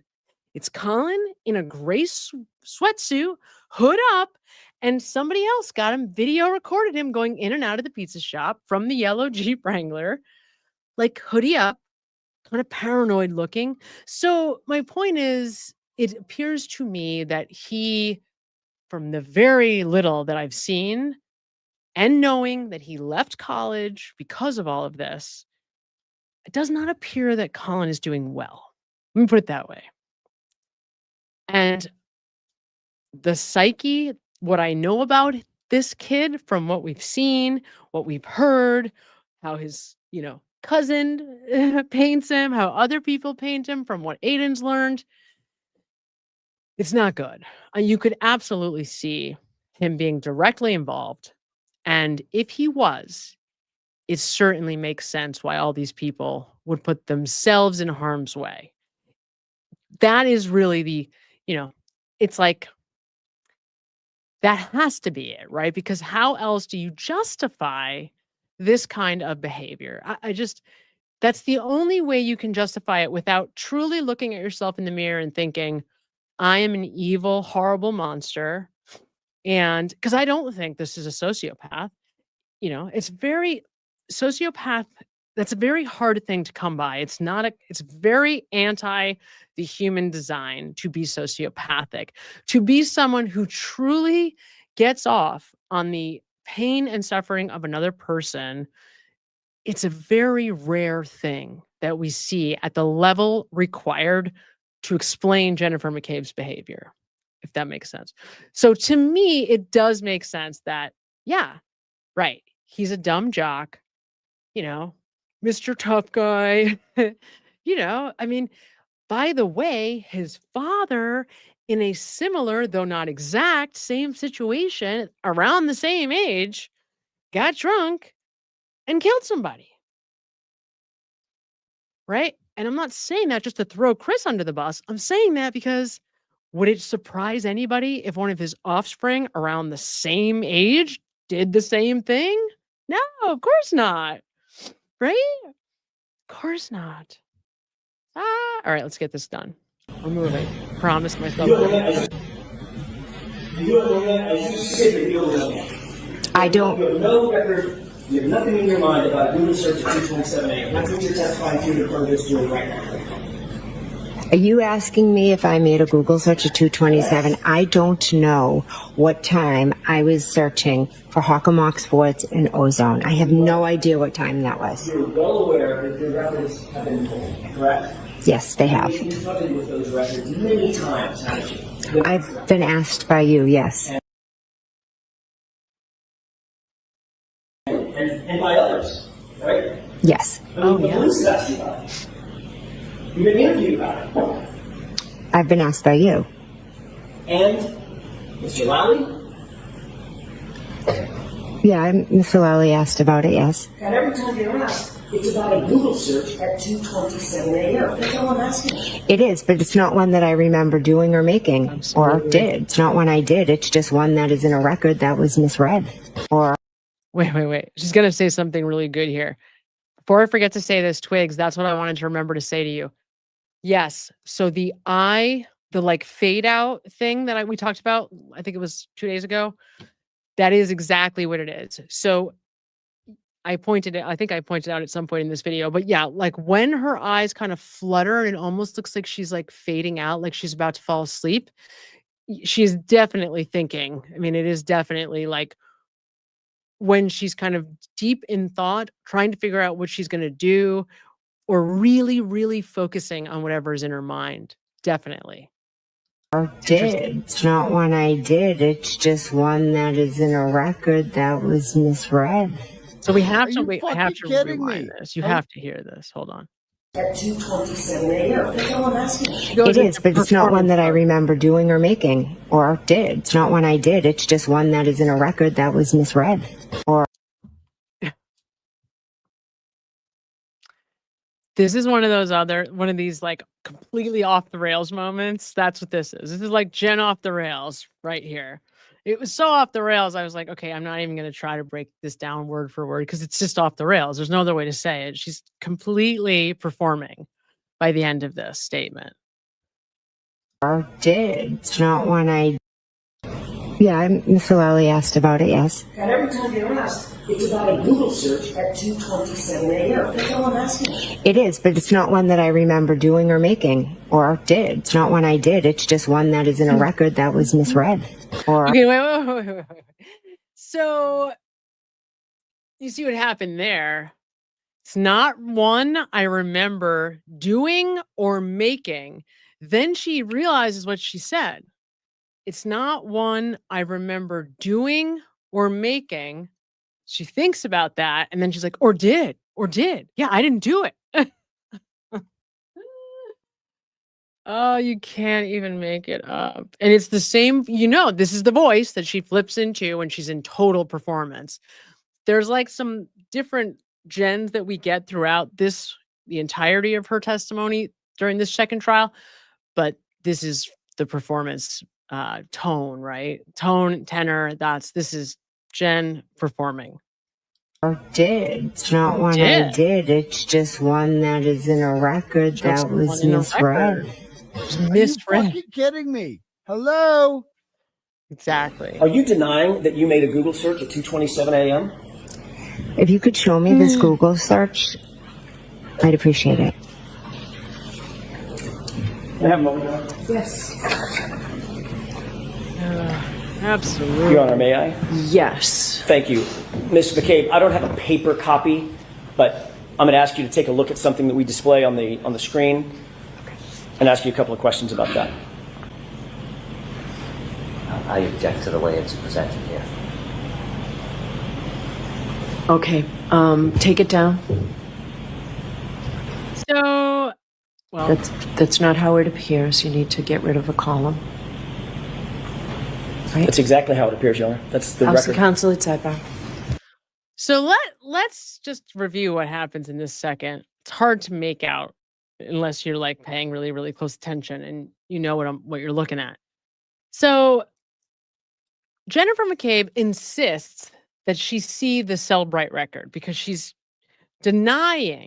outright denying that she remembers anything about a Google search at 227. Okay. So Alan says, Jackson says, well, I don't have a paper version. I'm sorry. I can put it up on the screen.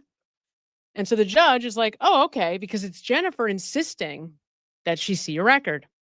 So he takes the actual Cellbrite report, the way it appeared in the report, puts it on the screen. Hank Brennan objects because on that screen is the deleted column, right? It just says deleted, yes, no. And then the judge says, well, take it down because that's not how it appeared. And Alan Jackson says, well, actually, that's exactly how it appeared. And then when they come back, oh, guess what? They have a paper version, so they don't need to put it on the screen anymore.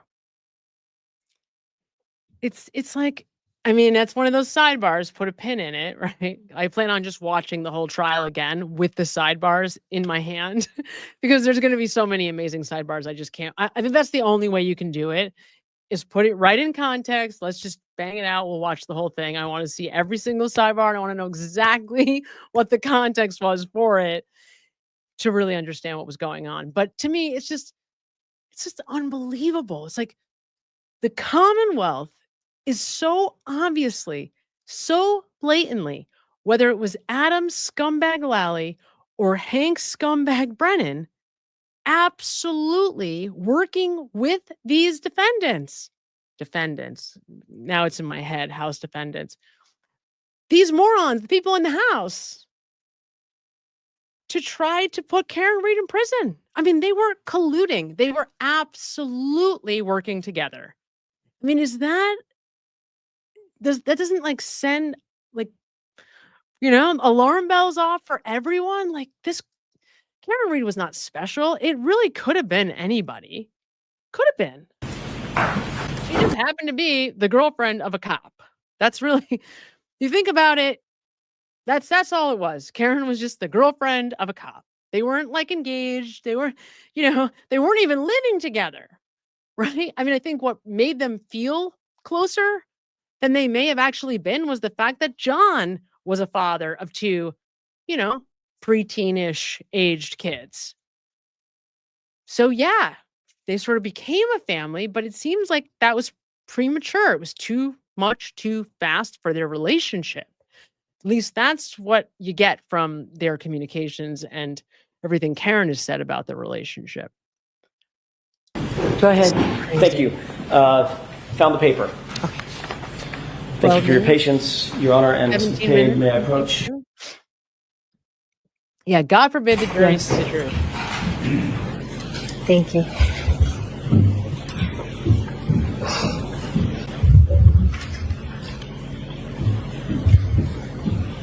You indicated you wanted to see a record, Ms. McCabe. Did you see a record that indicated a Google search? Not what the content. Yeah, that's a good point.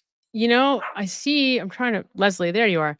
Yeah, they got close because they did the lockdown together. That's a really good point, right? COVID was an interesting experience for couples.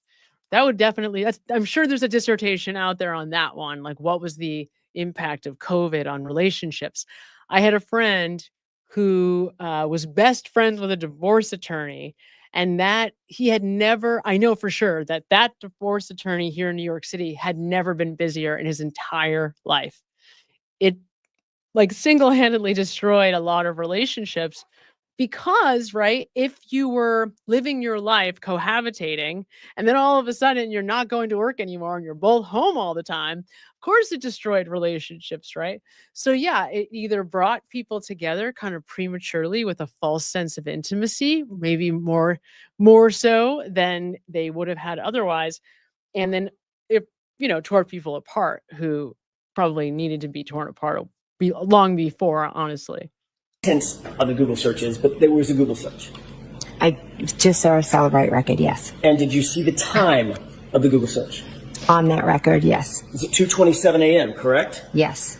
Ultimately, you will agree that there was a Google search done, and now I'm going to ask you about the content of Hustlong to Die in Cold, correct? That was done in the morning at the request of Miss Reed. McCabe, I didn't ask you that. I asked you a yes or no question. Did you understand my question?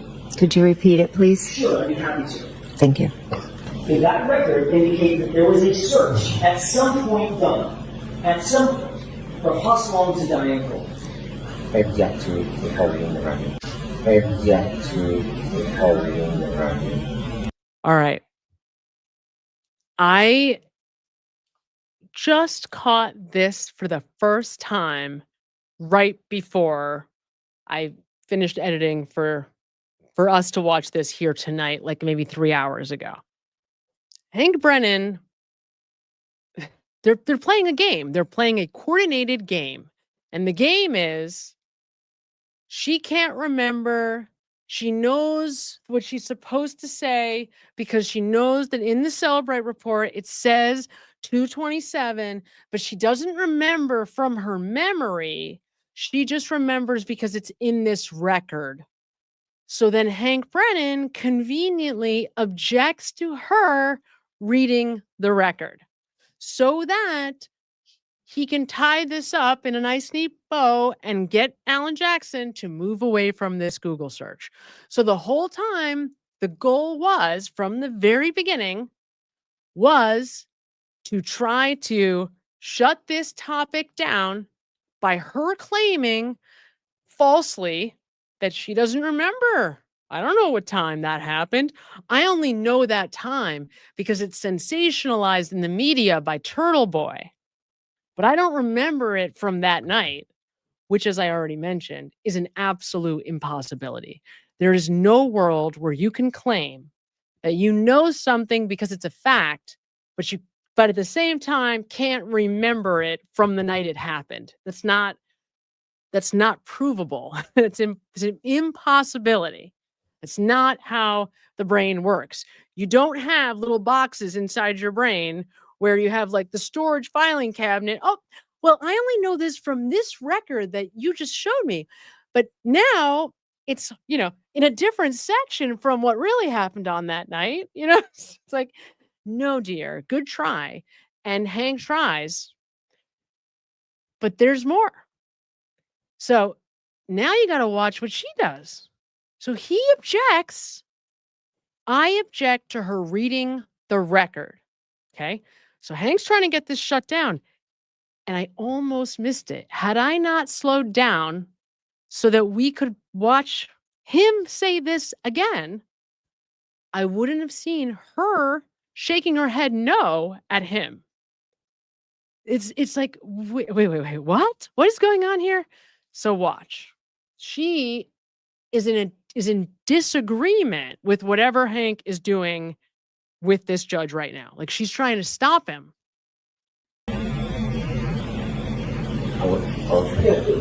Was there? You see it? What the hell is that? She's going like, and the look on her face is desperate. She's desperately paying attention to what Hank is saying. Now, remember how this courtroom was set up. He's right next to her. I mean, he's right there, right? And I know Melanie says this all the time. The fact that the prosecutor's bench is attached to the judge, like everything and anything about this county is just wrong. And it just, to me, it's just unimaginably wrong. But it's layered. This is what I mean when I say, like, you think you're doing one thing and you're very like nonchalant about it. Then you're doing it and you realize, like, oh my God, you zoom in and there's this whole thing going on that you don't catch unless you're really watching. Was there a search Crazy. on that at some point? On that paper, was there a search that said that? Is that the question? Let's start with that. Yes. Yeah, there was. Okay. Now let me ask you a different question. You Google. So now she's backtracked a little bit. I don't know why. But she then tries to like smooth it over. So the judge says, you know, basically just wants her to say yes or no to Alan Jackson's question. And so ultimately she says yes. And she's now trying to put on the like, oh, it's no big deal. This is not a big deal question. No, I'm not really trying to hide anything or anything. So that's now the position she's taking is, let's not make this a big deal. Let's just move through this, which is, I think, maybe it's a theory, it's total guess, why it was that she was kind of disagreeing with Brennan, who was objecting about her reading the record. I don't know if that made sense, but Search the phrase hustling to die in cold. Yes or no? Yes. On January 29th, correct? Yes. So you agree that you were on Google, correct? Yes. You agree that there was a search done at 2:27 a.m., correct? I don't recall doing a search at 2:27. The paper says it. I don't. Okay. And you also agree that at some point that morning, you plugged into that phone, Hostlong to die in cold. Is that right? Yes. After we found John O'Keefe. there's a lot now, wrong you claim that was at 6:23 and at 6:24 in the morning. Two iterations of how long to die in the cold. Hostlong to die in cold. How long T.I. die in CIKD, correct? I'm not claiming it. It's the truth is what happened. You're testifying to that. Yes, I am. You also testified that at the time you Google searched those phrases, it was Karen Reed screaming and yelling at you, shaking you, to Google hypothermia, correct? She was pulling on my sleeve, yes. Yes or no? Yes. Okay. So for a second, I thought, oh, okay, well, maybe Karen did say that, but there was no actual Google search. But maybe this is what gave her the idea to say that the Google search was at this time, right? Because one of the things that Brendan Kane, one of the things that he thinks, this is John's friend, you know who Brendan Kane is. He's like the redheaded guy that you see in all the, documentaries, Dateline 2020, that is with Kerry Roberts and the ABC coverage. His whole thing is, well, Karen did say this to one of the paramedics or one of the firefighters, that she did say, how long, would somebody die from hypothermia or something like that. So for him, the light bulbs went off and see, she really did tell Jen to Google hypothermia because she also said it to the firefighters. So I thought, all right, well, maybe she did say that. And that's why Jen thought, hey, I'll say, this is the reason why I was Googling how long to die. That's what gave me the idea to do it, right? Okay. So I thought, oh, maybe this did happen. Maybe Karen did say this to Jennifer. And then within like a minute, I realized, oh, no, that's not what happened at all. And it's because of something that she says. In other words, she lies once again, and that's how we know that you have discussed this Google search and the issue of the hypothermia with Kerry Roberts, correct? I told her. And this, what she's about to say here, is one of the things that made me realize,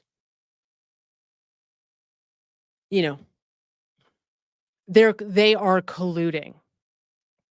Now, maybe that's obvious, and maybe some people just assume that, but while it might seem like I just am making shit up and like, just knee-jerk giving an opinion, the opinions I'm giving are for a reason. Like, they really did come from somewhere. So I didn't have any evidence that Kerry was colluding with Jennifer to coordinate their testimonies. That's largely because Carrie was not put to the test during the first trial. Alan Jackson, the defense, does not cross-examine Carrie Roberts. So all we get is like fluff. We just get like the sob story from her, and that's it. She's not an important character in the first go-round, right? In the second go-round, Hank Brennan uses Carrie as like this very big, important witness. The only problem is he's impeached by Alan Jackson, and so her integrity is destroyed. As soon as Alan Jackson stands up, I mean, she's shredded, and that pretty much eliminates Carrie Roberts as far as the jury is concerned, right? But from my view, I still had not seen complete and total evidence of collusion between them until now. Until now, listening more carefully to the way that Jen is talking about Carrie, in part during this part of her testimony, and then what comes right after this, which we're not going to get to tonight. And from what Carrie says, and the way she's talking is as though Jen is the one giving orders to Carrie. That is what she's telling us right here. You may not see it so clear, but I am absolutely sure that it is Jennifer McCabe who is telling Carrie Roberts what to do, and what Jen is telling all of us vis-a-vis Hank Brennan is that, oh, Carrie's always in charge. She's the take charge kind of woman. But the language that Jennifer is using is telling us she's in charge. She is telling Carrie what to do. This was new for me. New. I had not ever realized until pretty much right now that Jen is absolutely telling Carrie what to say. Literally. And Carrie is like the good little soldier that's just doing it. Why? I do not know. I told her in the days following. You discussed it? Yes. I told You her. discussed it in the days following January 29th, correct? Yes. You discussed it before her testimony at the grand jury, correct? We discussed it after. We don't talk about what we're going to say before testifying or anything like that. So in the 3 months between this incident and the testimony by both you and Ms. Roberts, you two did not discuss this hypothermia issue? It wasn't an issue. It was just something she said, but we don't discuss it every day. There's no need to.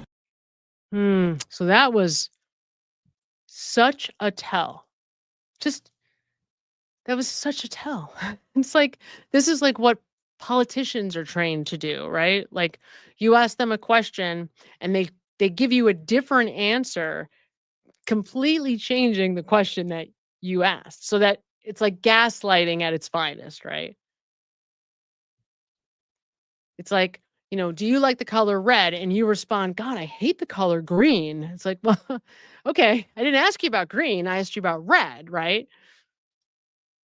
It's absurd. It wasn't an issue. It was just something she said, but we don't discuss it every day. There's no need to. And yes, so here are all the reasons why what she just said, we might say it's off the rails. We might say it's total deception. We might say it's extreme sensitivity. But there are a number of reasons to disregard what she is saying, or at least for it to be called massively into question. She's minimizing. She's changing the question by giving you an answer that she wants you to hear, right? It's an incredibly sensitive topic. And anytime throughout that Carrie comes up, it's a very sensitive topic. That is the strongest indicator that we get about Carrie for Jen. This is sensitive, like really sensitive. It's like a sore spot for her, specifically talking about Carrie. I didn't ask you to discuss it every day. I asked you, did you ever discuss it? Originally, yes, we did discuss it in the first days following all of And this. that would have been before either one of you testified at the grand jury, correct? Yes. And we know that you were with her during her, just before her testimony at the grand jury. Is that right? Yes. And you're certainly aware that at the grand jury, that in prior testimony, Carrie Roberts corroborated your statement that Karen Reed demanded to Google hypothermia. Ask it differently, Mr. Johnson. Are you aware that Carrie Roberts, well, let me ask it a different way.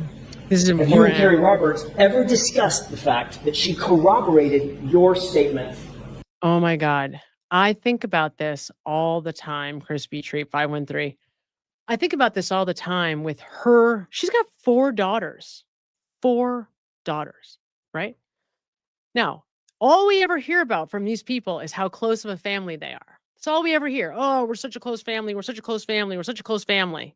So, what are the odds that the whole group doesn't know about what really happened that night, right? I mean, are there 4? It's her. Why do I think there's 3? It's Jen, Nicole is older, right? And then they have a younger sister, right? No, they have 2 more. There's 4 girls.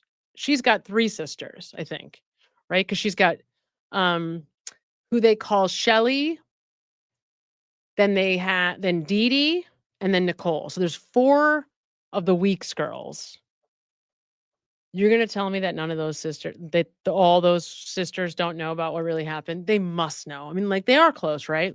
Her sister Dee Dee is with her all the time. She's the one making the timeline. Come on.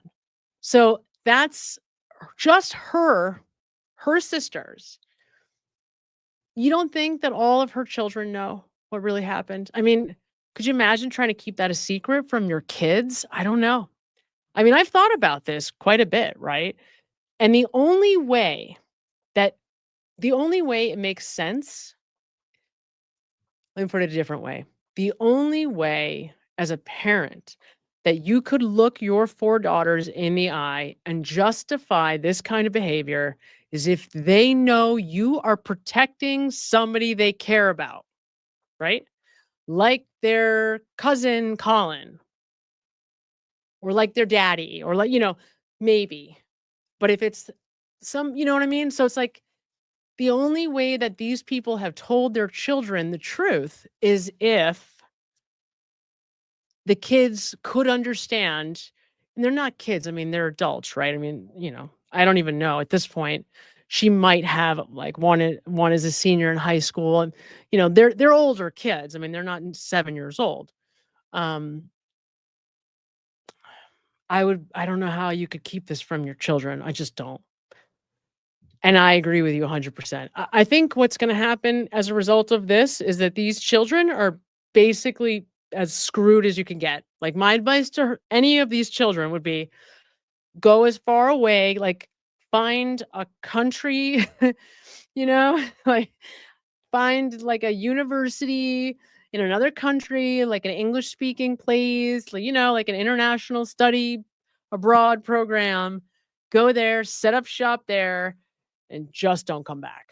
And, that's the best advice you could give anybody that has McCabe for a last name. Because they're probably perfectly normally decent kids from the suburbs of Boston. But this is going to destroy their lives. I mean, how does it not, right? How does it not? Look at what she's doing. Like,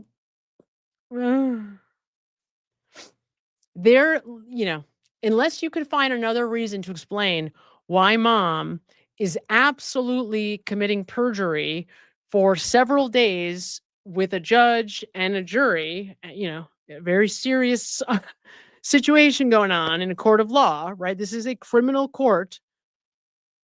What is the explanation? Please let me know. I had one supporter of these people tell me that just because they misremember stuff here and there doesn't mean they're guilty. That was actually almost a direct quote.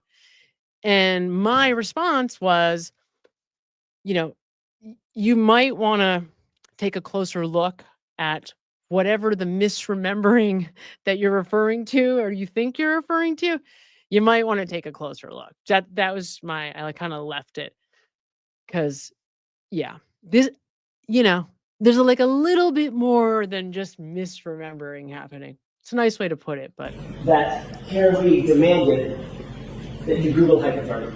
She never told you that. No. Did you ever ask her that?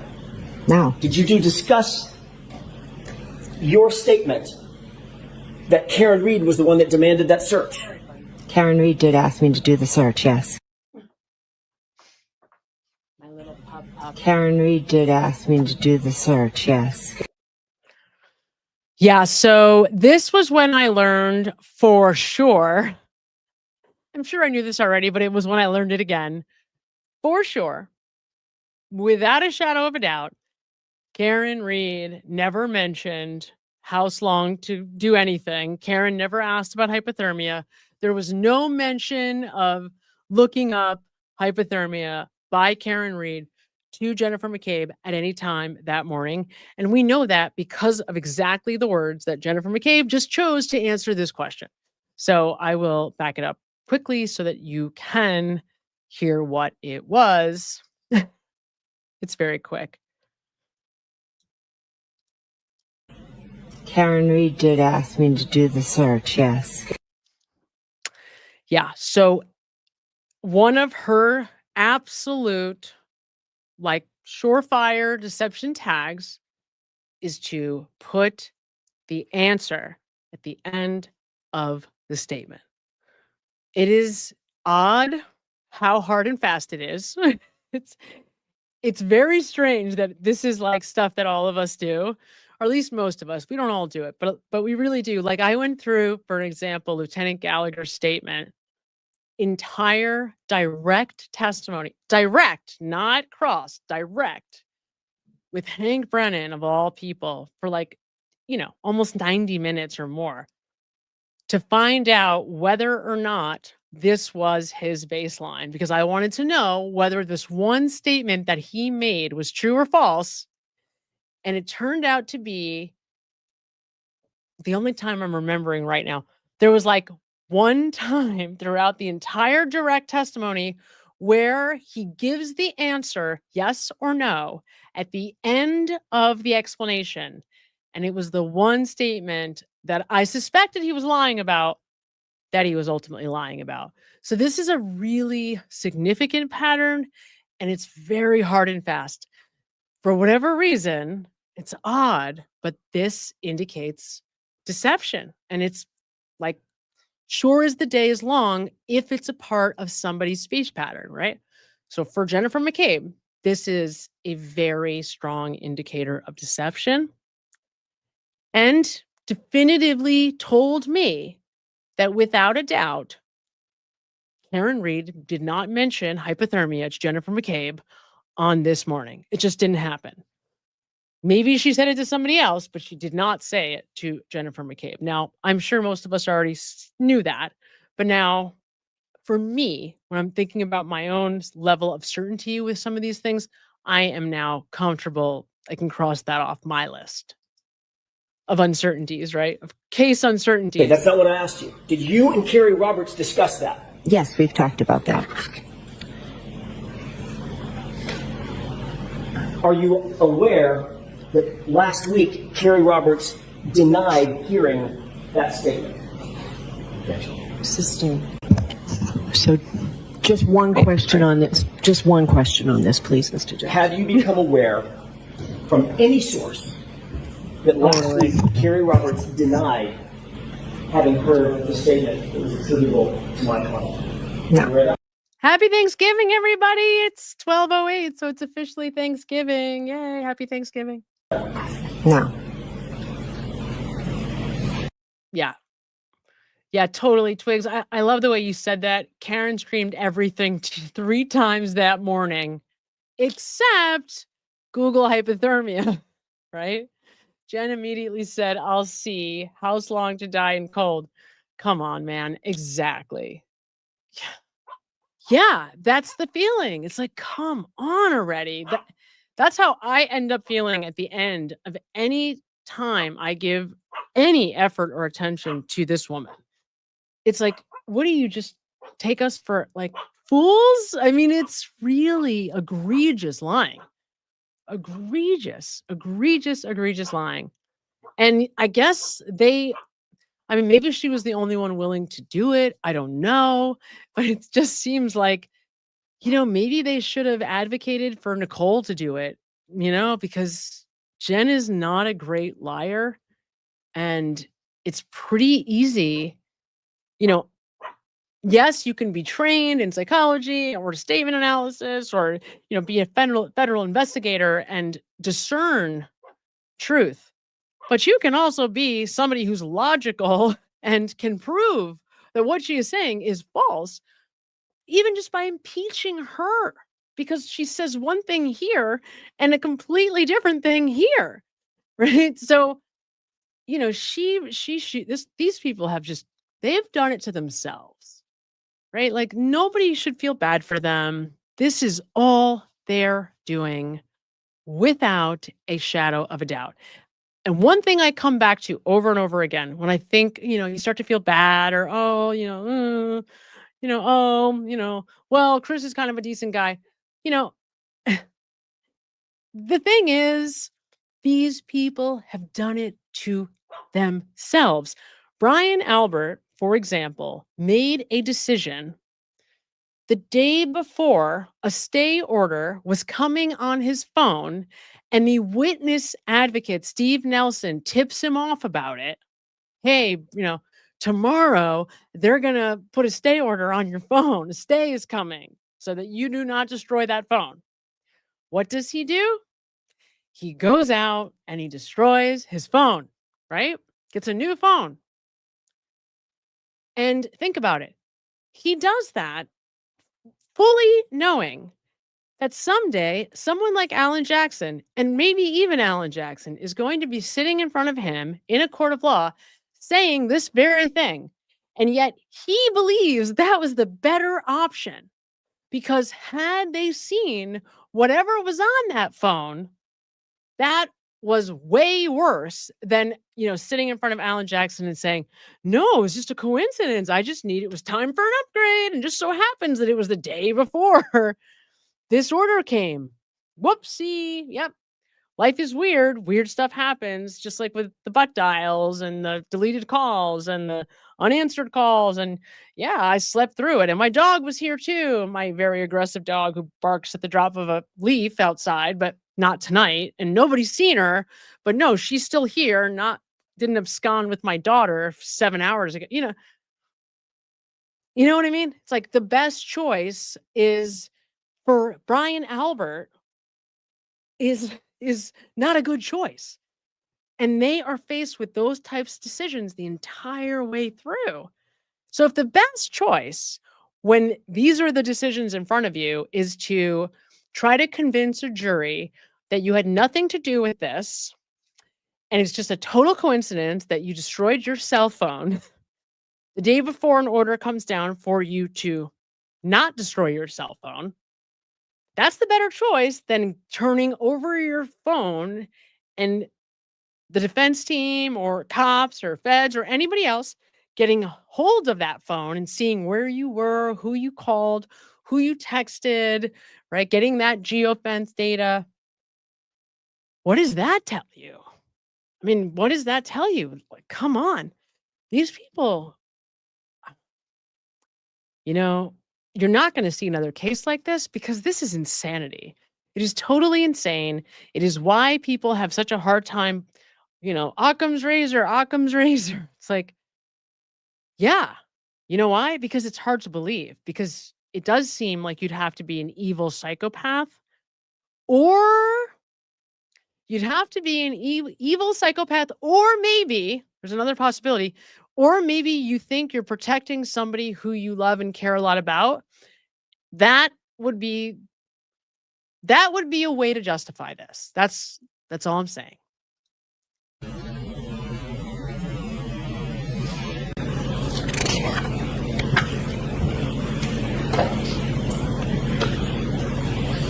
You've reviewed the video from the dash cam out of the scene, correct? I've seen it, yes. You're aware that there is no video showing my client demanding a Google search anywhere in this case, correct? I'm not sure what cameras were where. I'm not sure what cameras were where. You're aware that there's no... Oh wait, listen to this. This is a weird thing to say. Another just misdirection. I'm not sure what from the dash cam out of the scene, correct? I've seen it, yes. You're aware that there is no video showing my client demanding a Google search anywhere in this case, correct? I'm not sure what cameras were where. I'm not sure what cameras were where. So he asks, are you aware that there's no video of you asking my client to do this Google search? And then she answers the question with, I'm not sure what cameras are where. I mean, it's just, and then she's giving that look like, I don't know what you're talking about, right? That feigned confusing look. It's just feigned confusion. Her trying to make it seem like she's innocent and doesn't know what Alan Jackson is talking about. And that's like her default mode for this, at least for the second trial, for sure. She did it in the first one too, with looking at that stupid, cell phone report, and she did it during both. You're aware that there's no audio. I also think somebody must have told her for both trials, like, don't move your body very much. So she's really trying, like she's holding, you can't see her hands, but I think she must be like holding them down and trying, like she's very mindful of what her body is doing. That's why you'll see these very small shoulder shrugs, whether there's two or one-sided, you'll see them, but they're controlled. And I would say, I think it's a pretty safe bet to say that Brian Albert has, has coached her on that body language piece. Of my client demanding a Google search, correct? Correct. You're unaware of any witness who can corroborate your statement that my client demanded a Google search. Any witness at all. It was just the two of us she had sent Carrie off.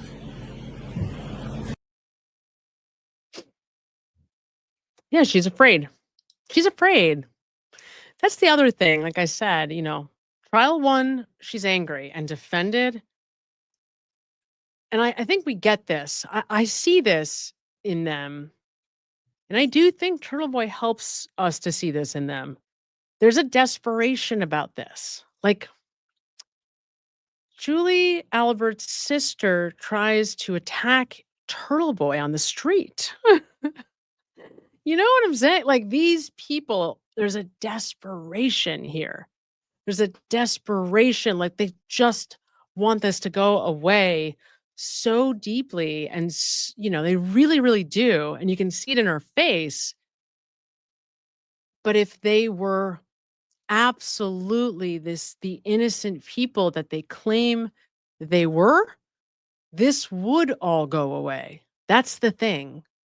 That's the part that's in oversight, right? Like, it doesn't matter how much shit you talk on social media. If I'm a Mick Albert and I really have a clean conscience, I had nothing to do with this, I am absolutely innocent. I mean, really think about that. You're being, your reputation is being shredded. You got people like me out there saying that you're a liar. Like, how would you deal with this? How would you defend yourself if you were innocent? Right? Because whatever the answer to that is, it just doesn't seem like that's what these folks are doing ever.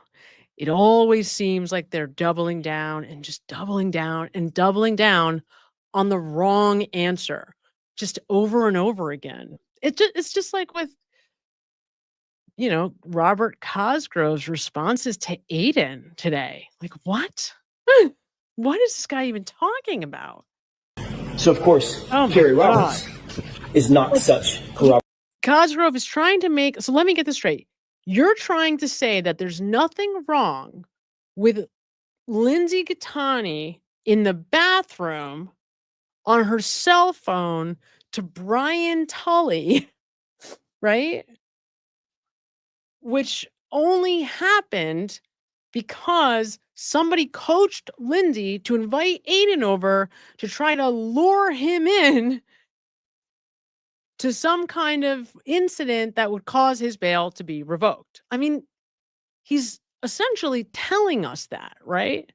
Brian Tully, who was assigned to find a way to put Aiden Carney in jail in April of 2023, right? And this is going on in December of that same year.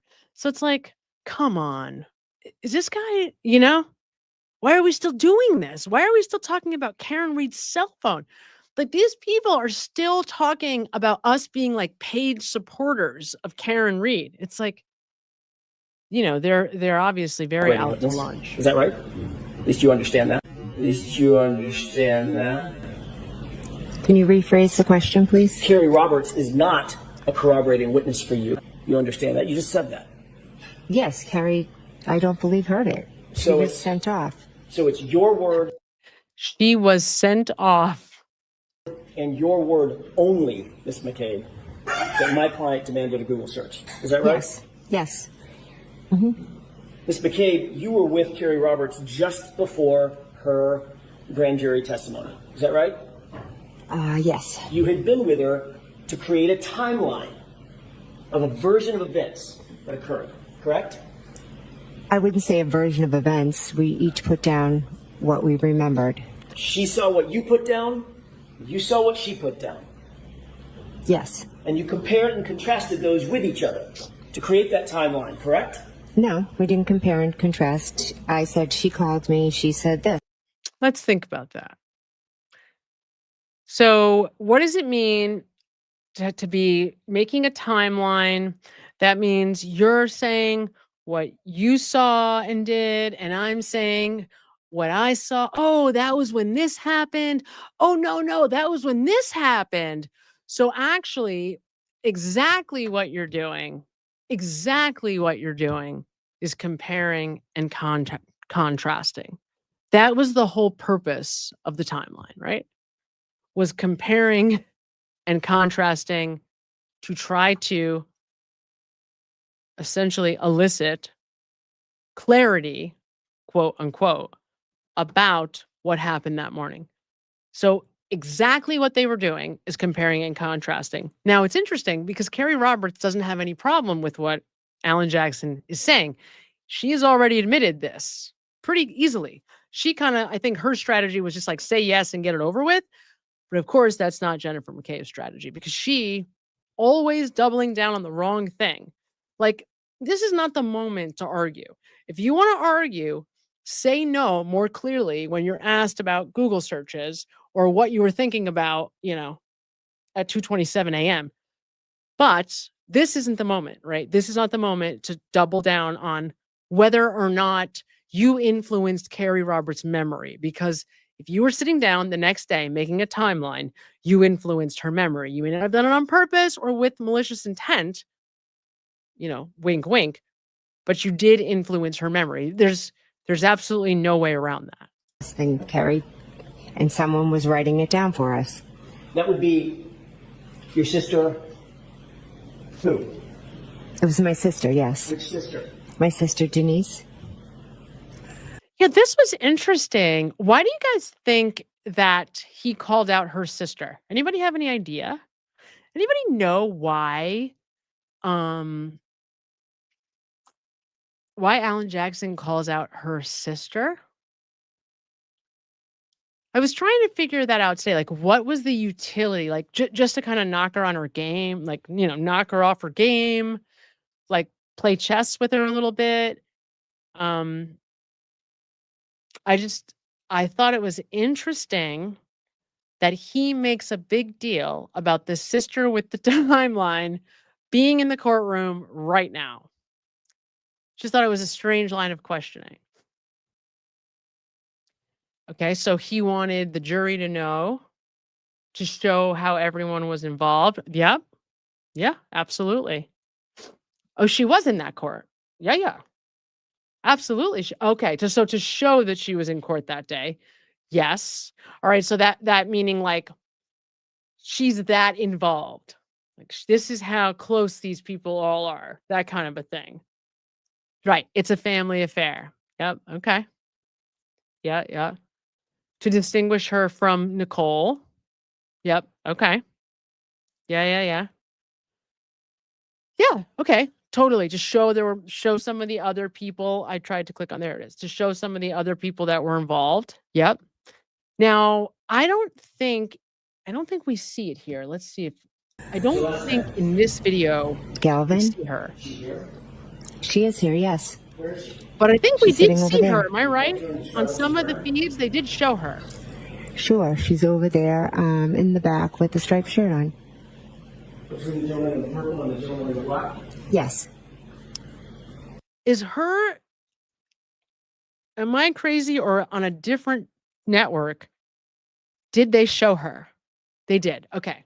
Because I remember seeing her, and we're not seeing it here. Now, a lot of the times the footage is all the same, but periodically there are differences, different camera people, whatever. Yeah, they did show her. That's what I thought too. Yeah, because they're not showing her here, but they did show her. And I also wondered if that was partly why. Now, I wish I had a picture of her here. I probably could find one while we're watching this. But I also thought maybe it was because of that, like just so we could see her. I don't know what that says exactly, but let me see if I could find her. So she witnessed this timeline being prepared, correct? She wrote the timeline, yes. She wrote the timeline, And then you've yes. spoken to Miss Roberts several times about this case. Yes. And about your perceptions of this case, correct? We talk about what happened and the aftermath of this case. We don't talk about the specific details as much as we talk about the aftermath of everything. Ms. McCabe, the fact is you instructed Carrie Roberts to say that she heard that Google hypothermia statement from my client before she testified at the grand jury, didn't you? No, absolutely not. I never instructed her to do anything. I never instructed her to do. All right, so this is basically an admission.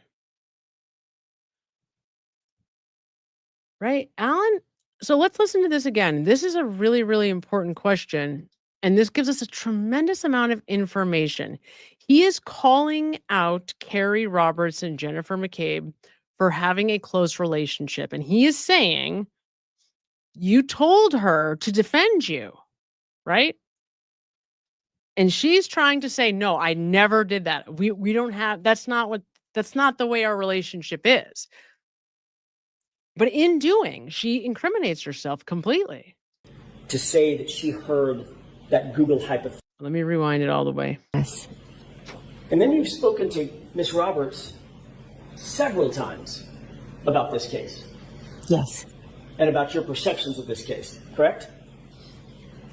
We talk about what happened and the aftermath of this case. We don't talk about the specific details as much as we talk about the aftermath of everything. Ms. McCabe, the fact that the wheels started to come off the bus in that statement, normally I would stop and we would analyze that. But what comes up next is so much worse that I just bypassed it so we could get right to that. Is you instructed Carrie Roberts to say that she heard that Google hypothermia statement from my client before she testified at the grand jury. So he is saying you instructed Carrie Roberts to say that she heard that Google statement. That's what he's saying. You instructed Carrie Roberts to say that she heard that Google statement at the grand jury. That's the question, just to be very, very clear about what is being asked. This is Alan Jackson's question. Okay, you instructed.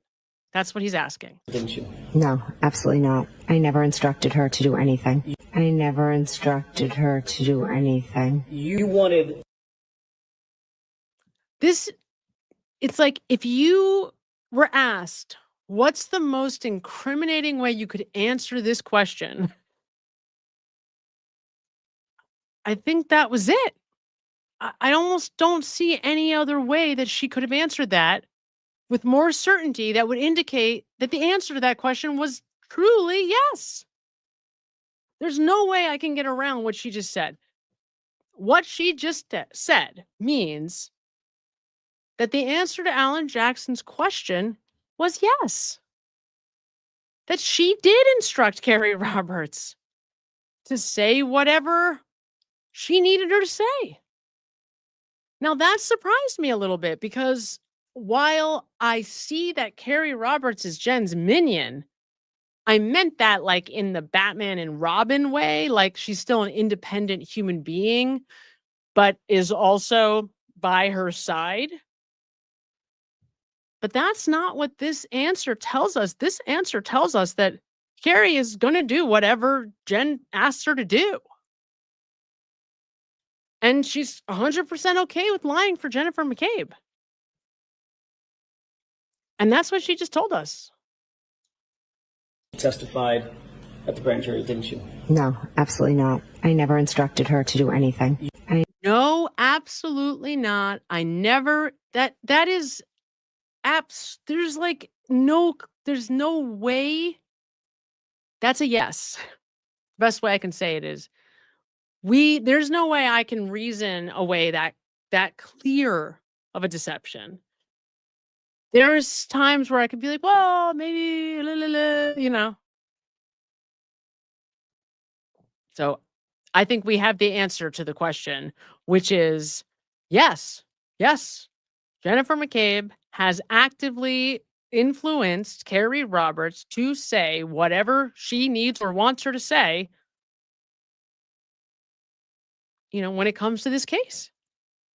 Which essentially, when I think about, and I go back and I think about, or I watch Carrie Roberts' testimony, I see an awful lot of deception.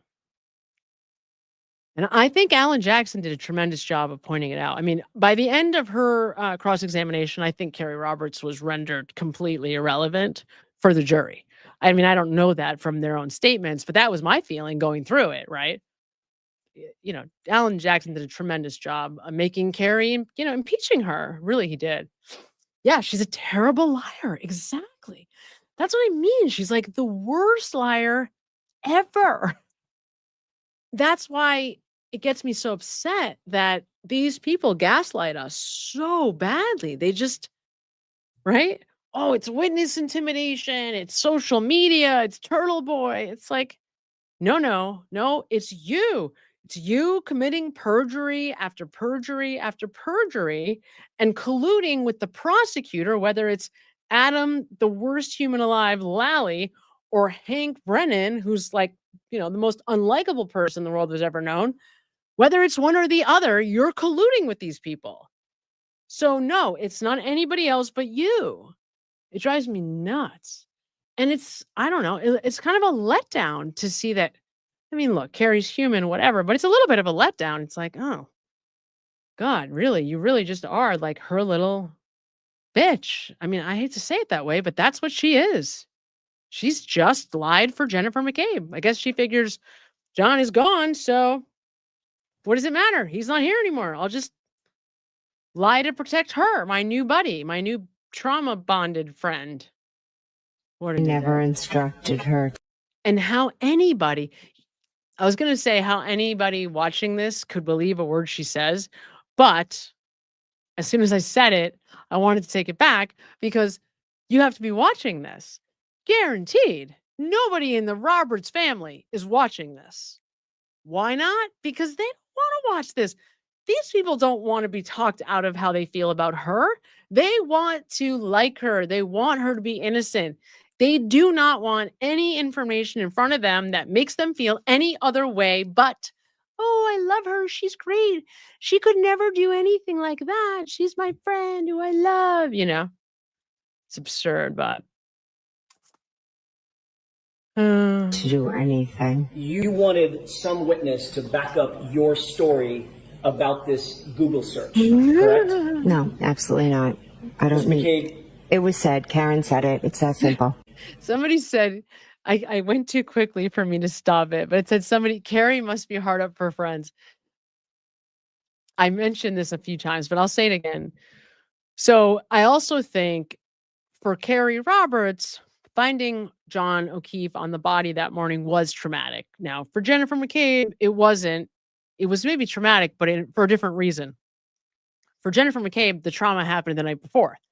The trauma on that morning was different. It was about protecting her sister and brother-in-law.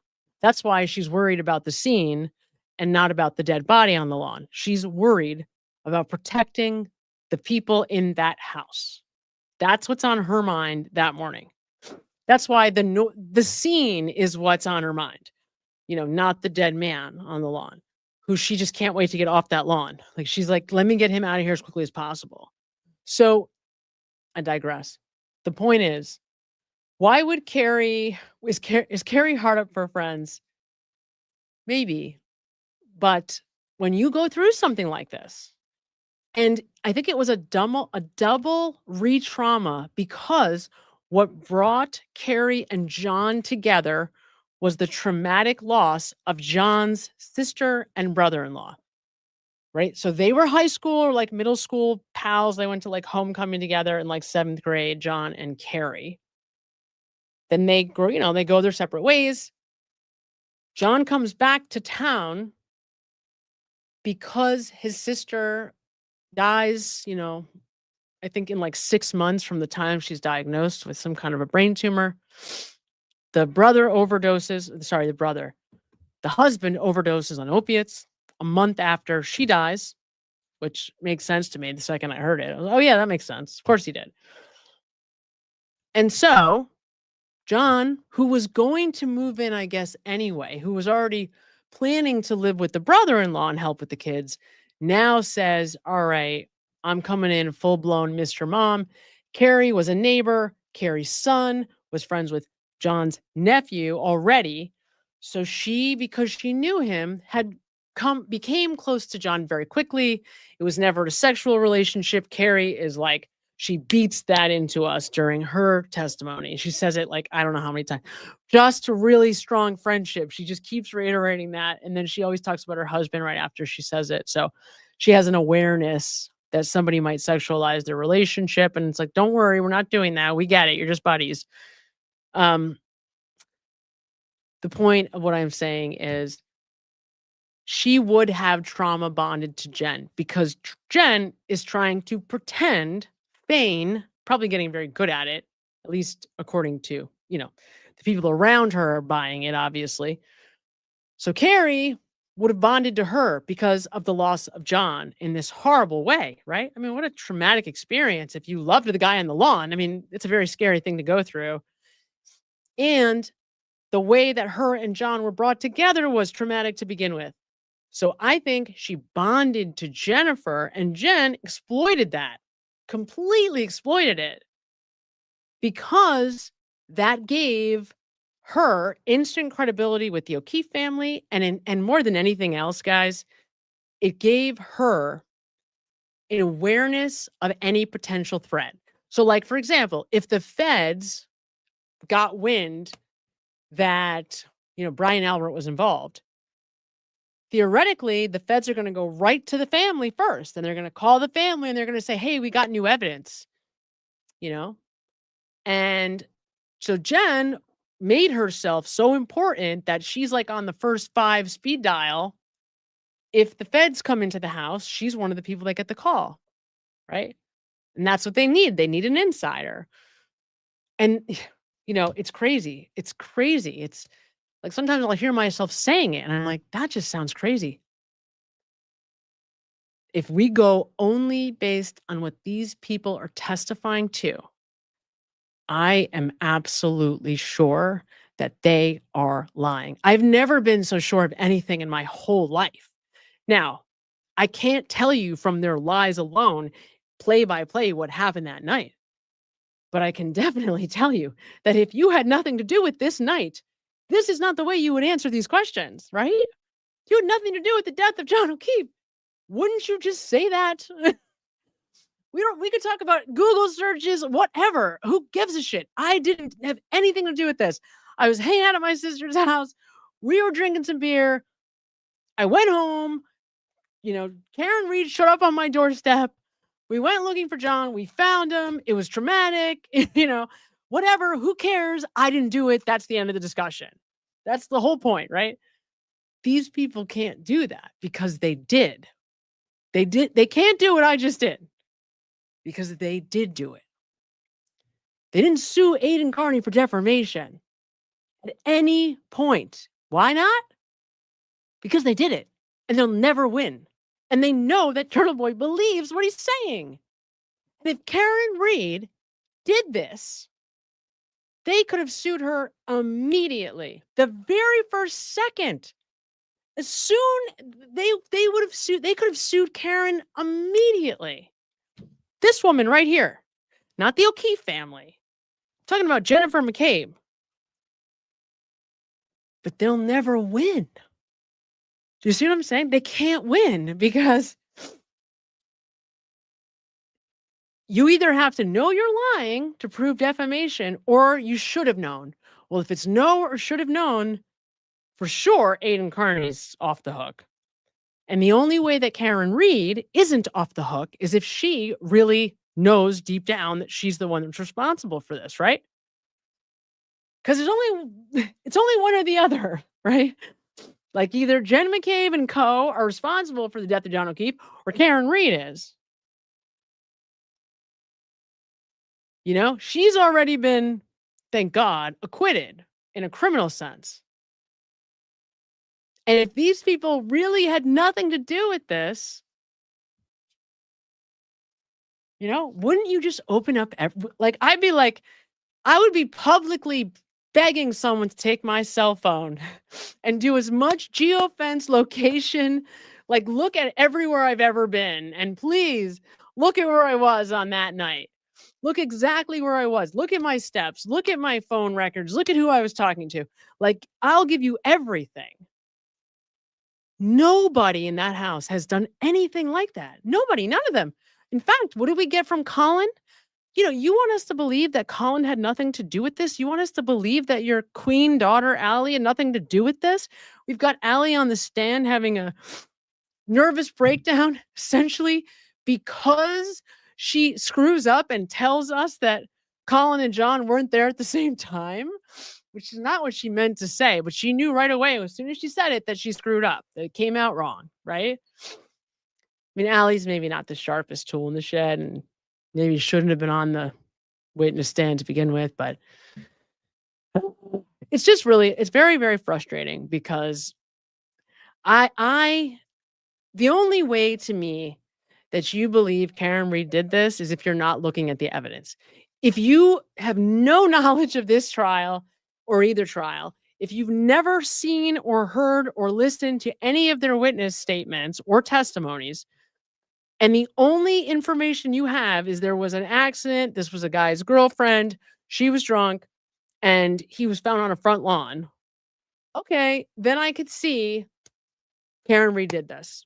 As soon as you have any of the details about the investigation, about Proctor's text messages, about these cops, about the CERT team, Brian Tully, and then the testimonies of these people in this house,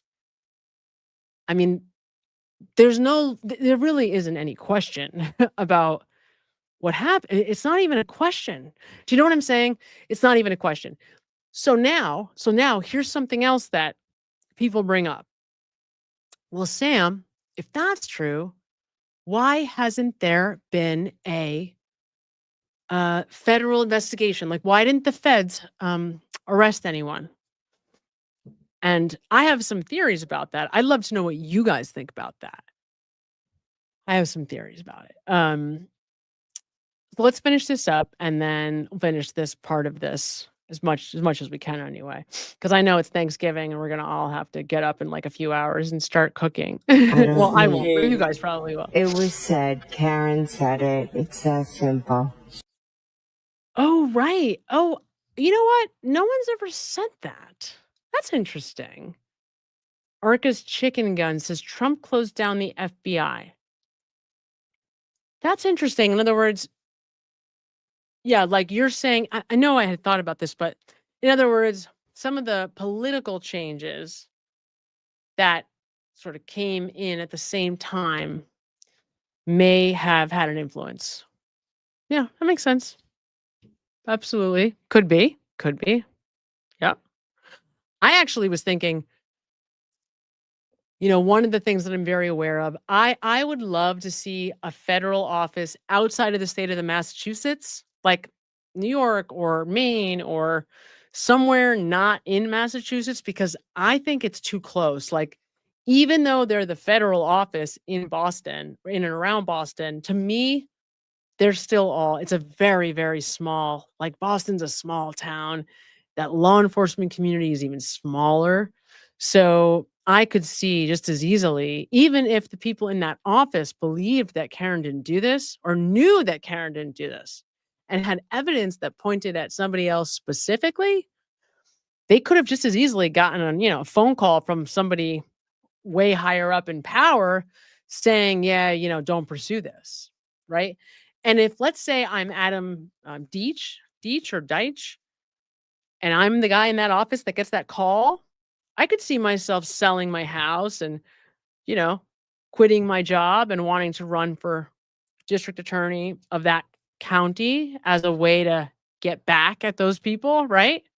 I could see something like that. So to me, just because it's a federal agency doesn't mean it's not influenced by relationships just the same way the Boston Police Department, the Canton Police Department, and the Massachusetts State Police are. That was my feeling. Or like gut feeling. You're the only person saying that, though. Yes, and I stand by that 110%. Thank you. And the reason that you want... Yes, and I stand by that 110%. Look at this. Look at this craziness. This woman, I'm telling you, she's so off the... This is just like, we're still on the same topics, right? Like, we're talking about the Google search. Now we're talking about, Carrie Roberts essentially cooperating that search.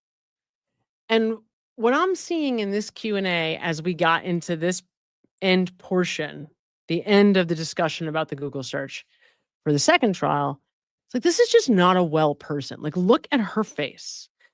She knows. I'm going to rewind it so we can take a closer look at this, because this is an important moment in this testimony. To me, this face right here, she does not like what she's doing. This is not a person who's like sociopathic and she feels really good and turned on by, actively trying to put Karen Read in prison. This is someone who's like on autopilot, almost like people have used the kind of like beaten housewife. I don't like that terminology, honestly. But I only use it to point out that it's like, you're someone who's beaten into submission. You've accepted that I have to do this. I don't want to have to do this, but I have to do this. And I'm kind of dead now. That's this look. Like, I'm dead and I'm just going to say what I have to say to get through this. It's a dead look. And innocent people don't have dead looks like this because they're innocent. They just say yes and no. Like, no, I didn't do it. End of discussion, right? So let's hear this because I think it is important. This is the end, of the Q&A on cross during trial 2 for the Google search. To back up your story about this Google search, correct? No, absolutely not. I don't Ms. need... McCabe, It was said. Karen said it. It's that simple. I don't Ms. need... McCabe, It was said. Karen said it. It's that simple. I mean, where do you want to go? There's, a bunch of double I's, triple I's. There's, a one-sided shoulder shrug on both sides, one over here, then one over here. The 100%. She's absolutely trying to sell this. She's trying to convince us of this. She's trying to convince herself of this. She's using this overly confident, like 100% like language.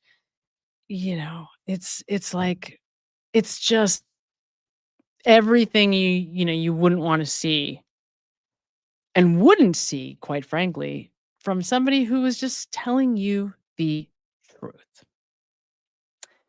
Exactly. It is just that simple. 100% tech savvy, 100%. 100%. 100%, 100%, 100%. So you're the only person saying that, then? Yes, and I stand by that 110%. Look at her head nodding. Look at her eyes. And I Oh my stand God. by that 110%. And the reason that you want... Oh my God. It's like, I want to crawl under the table, That's what this is. This is so bad. It's like, I can't even watch this, right? That's how bad it is. It's bad. Another witness to back up that statement is because you knew that Google search for Hosselong to Diane Thank Cole you, blessed mama. points a very uncomfortable finger right toward you, correct? I never did that search at 227. Right? I never needed to instruct somebody. No, I'm sorry. I never did that search at 227. I never needed to instruct somebody. No, I'm sorry. There's an apology again. Has someone told you? So let's hear this. This is right here. This is like for all the cards. This is the big pot, right? Right here. What she says right here is essentially the home run.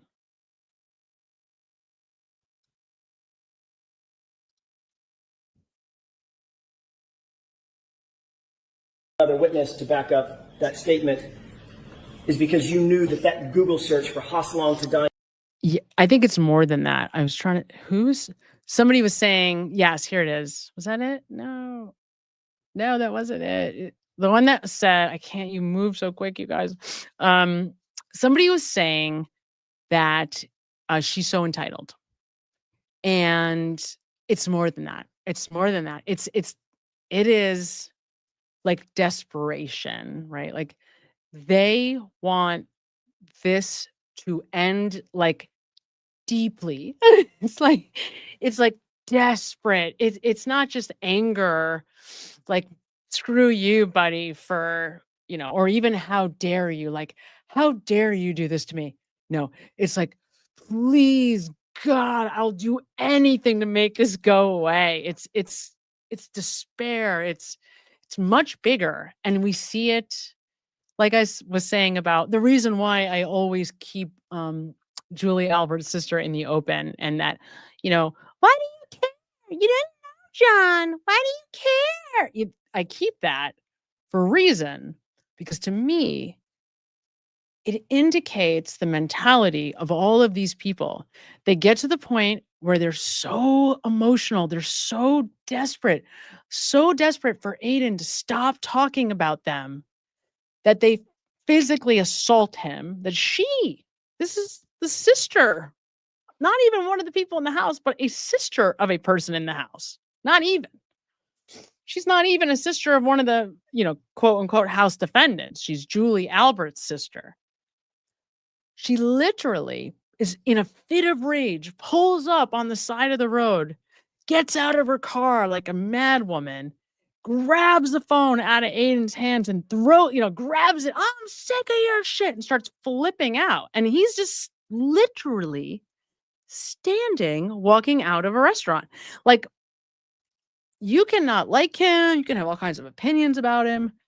But in that moment, okay, maybe he shouldn't have been hanging out in downtown Canton, whatever you want to say, but it's a free country. Like, he literally was just coming out of a restaurant with his girlfriend. And he wasn't trying to start shit. He literally just walked out, and they started shit with him, right? Because this is our territory. I mean, it's a fascinating interaction. If you haven't seen it, I hadn't seen it. I really paid it very little mind. But I'm going to be doing another kind of video on Aiden's situation again soon as part of this Who Killed John O'Keefe series. But I did do a video once on it, unpacking this very specific video where Julie Albert's sister grabs the phone out of Aiden's hand, and the Nagel brother. So Julie Nagel has two brothers. One of them is literally trying to like assault. I don't even, he's like touching Aiden's girlfriend. I mean, it's a horrible interaction. Meredith, attractive blonde woman at the time. It's just a really yucky, horrible experience. And what it says very clearly is that there's some desperation here, that these people are at a level of desperation, all in their unique ways of acting that out. Like even Chris Albert's oldest son, who I think is in the Navy, and at this time was living out in San Diego, he's in this video with Aiden. And we see him, he tries a number of different tactics. Like he comes over, he's curious about Turtle Boy, like he's trying to talk to him. He's not sure if this guy's going to be like a fight for him. And then he gets desperate and he's trying to like reason with Aiden. Like, I don't know.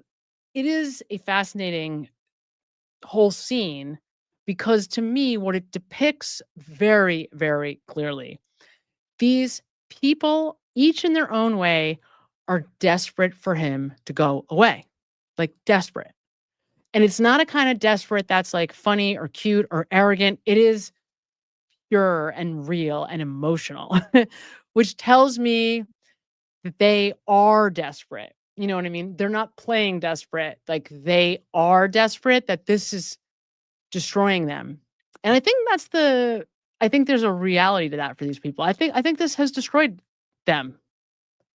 Now, it's not Aiden's fault, obviously. I mean, don't cover a murder of a police officer and you won't have to worry about this stuff. But here we are. You're the only person saying that, though. Yes, and I stand by that 110%. And the reason that you want... Yes, and I stand by that 110%. And she's having no problem doing so. And the reason clearly that you want another witness to back up that statement is because you knew that Google search for Hosslong to die in cold points a very uncomfortable finger right toward you, correct? I never did that search at 227. I never needed to instruct somebody. No, I'm sorry. I never did that search at 227. I never needed to instruct somebody. I never. Okay, so we all know about that. I never, and then did that. So it's like a hot potato. Like, get it away from me. I never did that. Like she can't, in her mind, psychologically, she doesn't want anything to do with that search. She just wants it to go away as quickly as she can get it in her mind and get it out. Right. So I never did that search. Okay, Jen, no problem here. Yeah, this isn't incriminating. Sorry. There's an apology again. And then, as he points out, and then she apologizes at the end. Now, let me say this a different way. If you're innocent, okay, if this is nothing, if you are innocent, you didn't do this Google search. You really didn't. Of course she did. But if you really didn't, would there be any universe where at the end of what you said, you would apologize?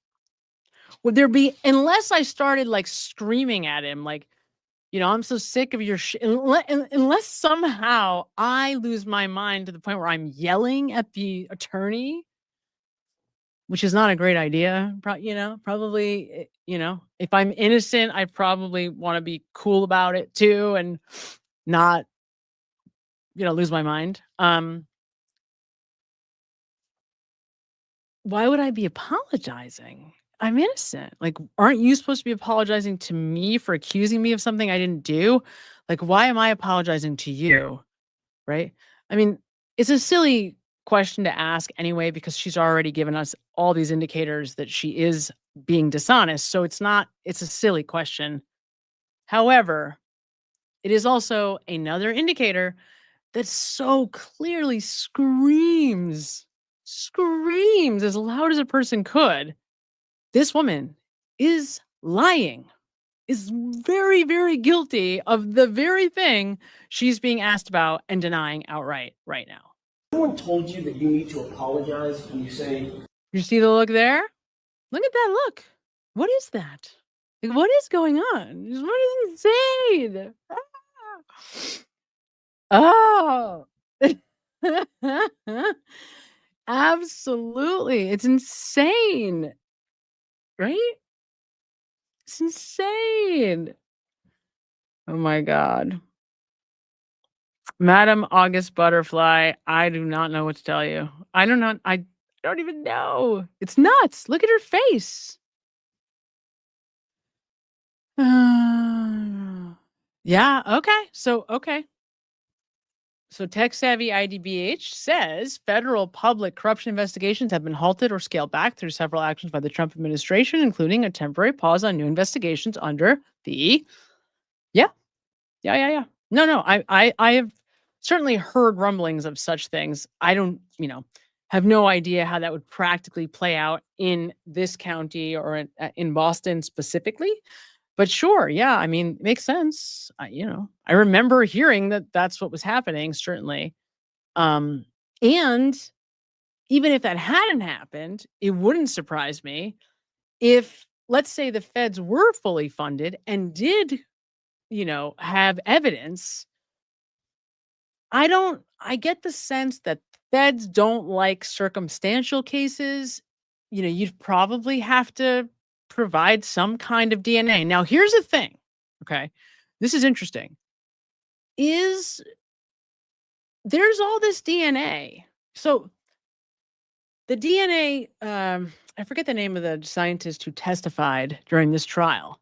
He's the one that told us that there were so many different people's DNA on the sneaker that it's like no longer testable, that no DNA is ever going to matter off that sneaker because there's just so many people contributing that it's like over 5 and we stop counting. So, I mean, there's DNA. Whose DNA is on these things, right? I don't know. But my point is, I don't think the feds like these circumstantial cases.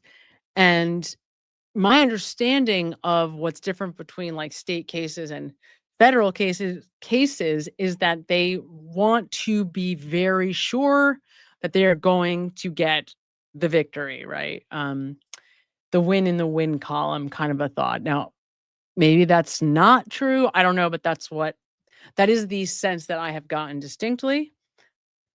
And the other thing I would say is we just don't know, right? How do we know? Maybe they are still investigating. Who the hell knows? No, and that's not an uncomfortable question. I'm fine to answer it. How many times did you say, I apologize yesterday? I didn't. I just want to hear her answer this. Another witness to back up that statement is because you knew that Google search for Hosslong to die in cold points a very uncomfortable finger right toward you, correct? I never did that search at 227. I never needed to instruct somebody. I'm sorry. I never did that search at 227. I never needed to instruct somebody. I'm sorry. There's an apology again. Has someone told you that you need to apologize when there's an uncomfortable question that you don't want to answer? No. Have you discussed this with anybody? No, and that's not an uncomfortable question. I'm fine to answer it. How many times did you say, I apologize yesterday? You seem fine to answer it, right? I didn't count. Fine. Probably more than 15. I have no idea. I'm just trying to answer the questions and be truthful as I can.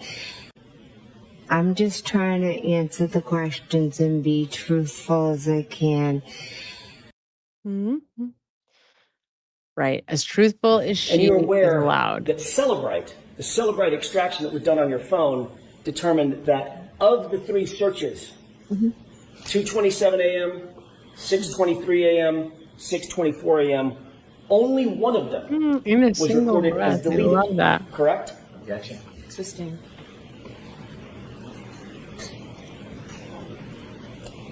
Have you ever been confronted with having deleted a Google search off your phone? Yeah.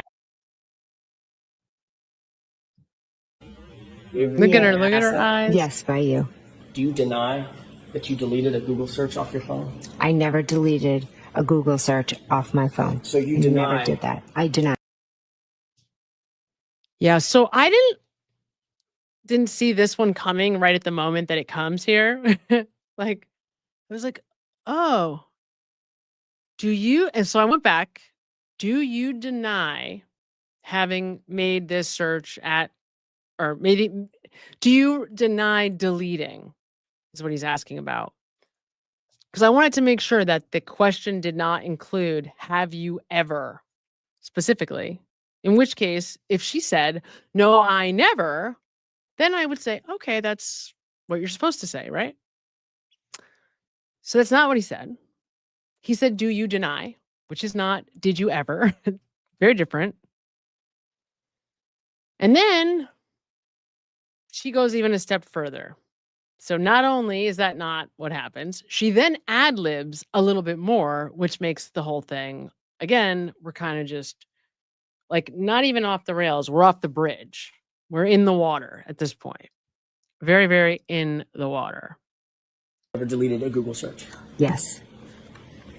I never made the search. Mm-hmm. She never made the search. And this is different. You know, I'm nitpicking, but the last trial, she's very, like, she's rehearsed this better. She was more well prepared for this sequence of questions, I think, because in her mind, she had done a good job of keeping straight 227 and 623. There was a Google search. It's just that it was happening at this other time, right? That was the story in the first trial. But if you pay very careful attention to the story that she's telling right here, right now, there's not much going on about this 623 time. She just keeps talking about that search, that search, that search, right? So she's not intentionally trying to say, no, I didn't do it the way you said. I did it. I just didn't do it the way you said. Now she's just going, I didn't do it. I didn't do it. I didn't do it. I didn't do it. Which looks different. You know, now the jury doesn't have the perspective that we do. The jury didn't see trial one, they're not aware of any of this. So from her view, I'm not sure it matters in that moment. But for us, it definitely makes a big difference. They are two different things, right? There's now, I think this is the third time that she is clear and saying, I didn't do that single thing. Not, I didn't do it the way you're saying. You know, it's small difference, but that's a pretty significant difference when we're talking about this stupid Google search, which essentially, it burns the boats for the people in that house. If she Googles that, it's over for them. Game over. I mean, I already know it is over, but, for them, it's game over. You never did that. I deny it, yes. If you ever deleted a Google search? Yes. I never made the search. So you say that the basketball was on your mind. Right, so that's correct? how that ends. So the Google search questioning by Alan Jackson, that's the way it ends for the second trial. Essentially with a double never. It ends with a double never. I never made that search. Never. I never. Not that search. Or I never deleted it, I think is what she's saying here. But it's just crazy. I mean, these people are just crazy. It's really, thank you so much, Pia23, and welcome. Welcome to new members. I see In a Single Breath is a new member. Mark Lengel, 9990 is a new member. Kat Randall is a new member. I love In a Single Breath, by the way. I like that. I just like the name. Yes, I see. Okay. Yes. Yeah. Yeah. It's crazy, right? I mean, it's really, really crazy. These people, man, you know, they're so guilty. It's crazy. Like if we just watched this woman sink herself single-handedly with very little help from anybody else, right? She's just being asked, you know, questions that you would expect any decent lawyer to ask a woman who's had a search on her phone in these circumstances for how long to die in the cold. Now, I think this came up, but we didn't talk about it. While I was watching this, I started thinking, all right, so let's think about the timeline. Is the house long to die in the cold search? Is it her thinking about what time the guys should put the body on the lawn? Is that the reason why Jen McCabe is searching?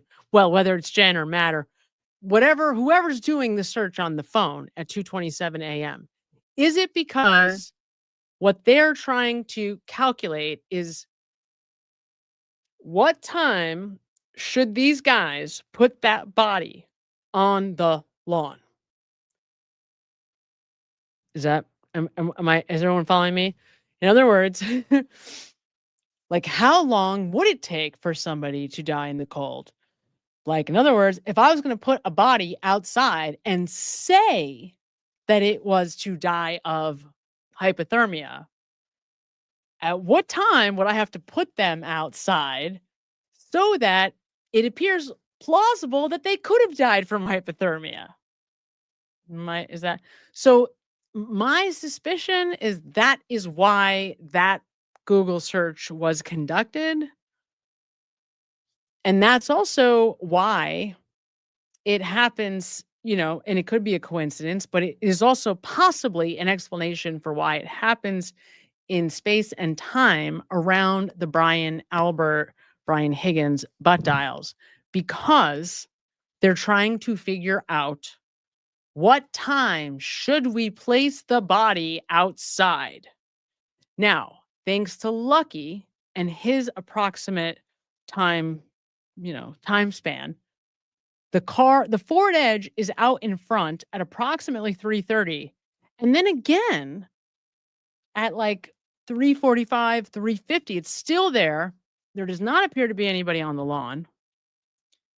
So they could have just pulled the car. They could have pulled the car in front of the flagpole, left John in the car, waited until the moment that they were going to decide to put him on the lawn, and then just have, one person at the legs, one person at the arms, and kind of swing him out.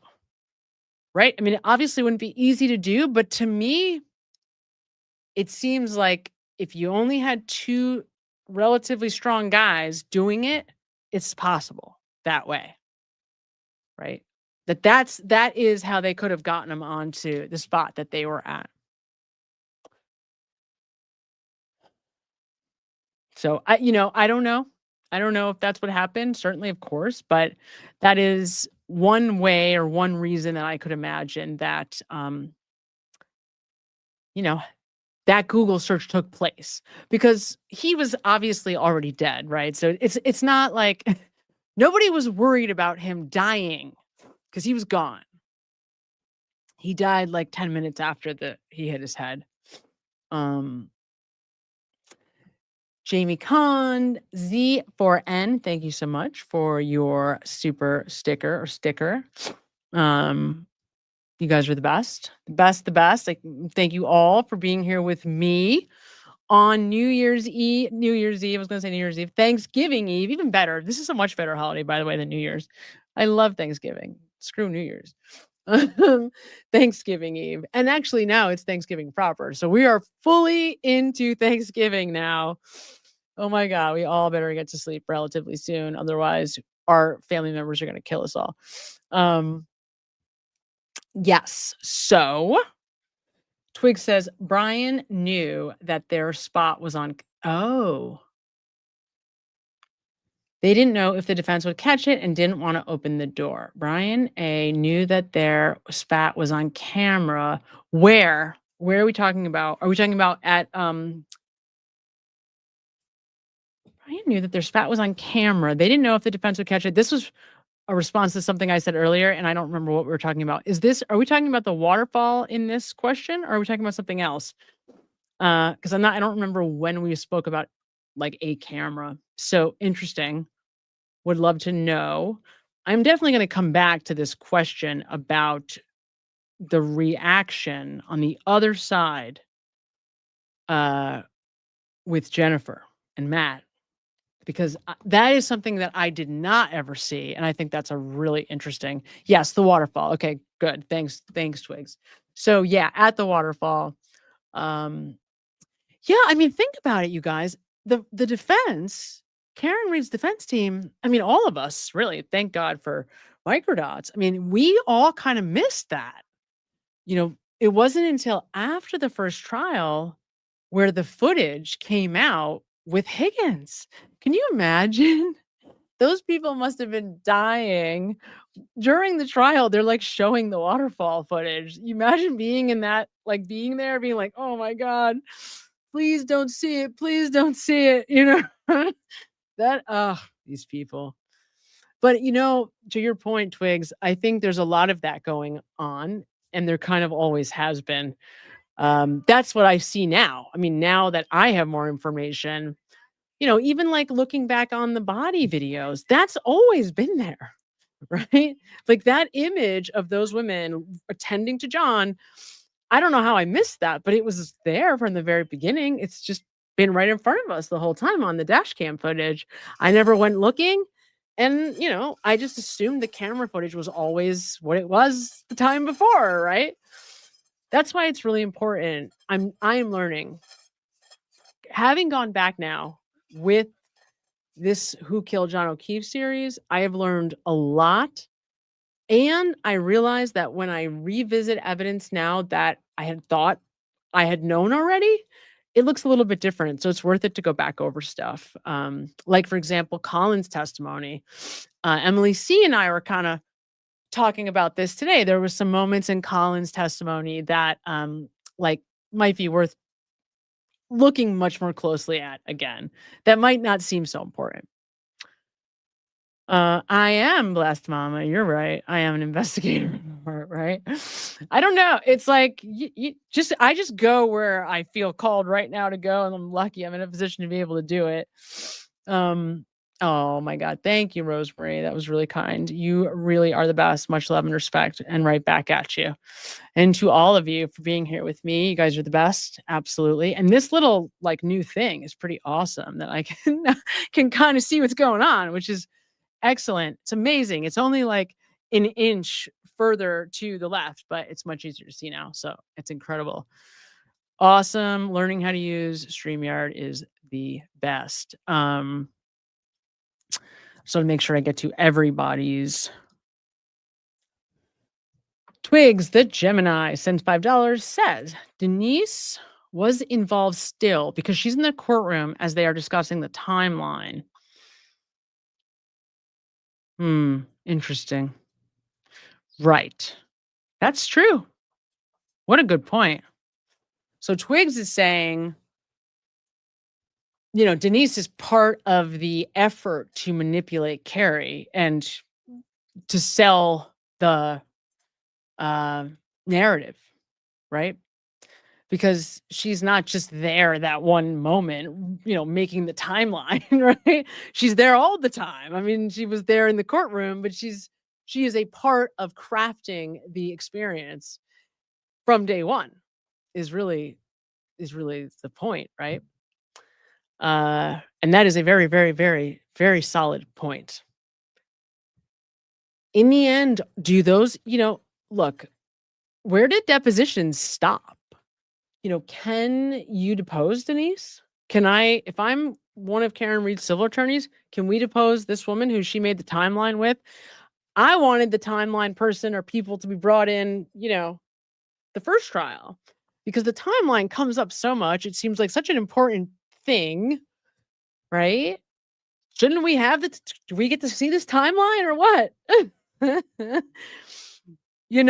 So it's like, maybe in the civil case, this is something that the civil attorneys will get to depose and ask about, because like, you guys, you keep talking about this timeline, and why have I not seen it? Why haven't any of us seen it? What is what's on this timeline, right? Is this a real time? Is it a physical document? Or are we talking like psychologically we made a timeline? It seems to me like they're talking about a document. I also wonder if that was like a Judge Bev no, because I realize now, and this is why I'm so eager to get the sidebars, and maybe some of you already know this, but Karen has made some comments, in her travels where, from time to time, where she said that, there was a lot of what she thought were going to be admissible items that were practical and that had no obvious or clear reason for being denied as evidence. Whether they were like certain kinds of images, displays, or whatever. I forget what those are called. I don't know. There's like the display that what is that called? We didn't see them much in any of the Karen Reed trials, but you see them in other trials. No, they have like a name.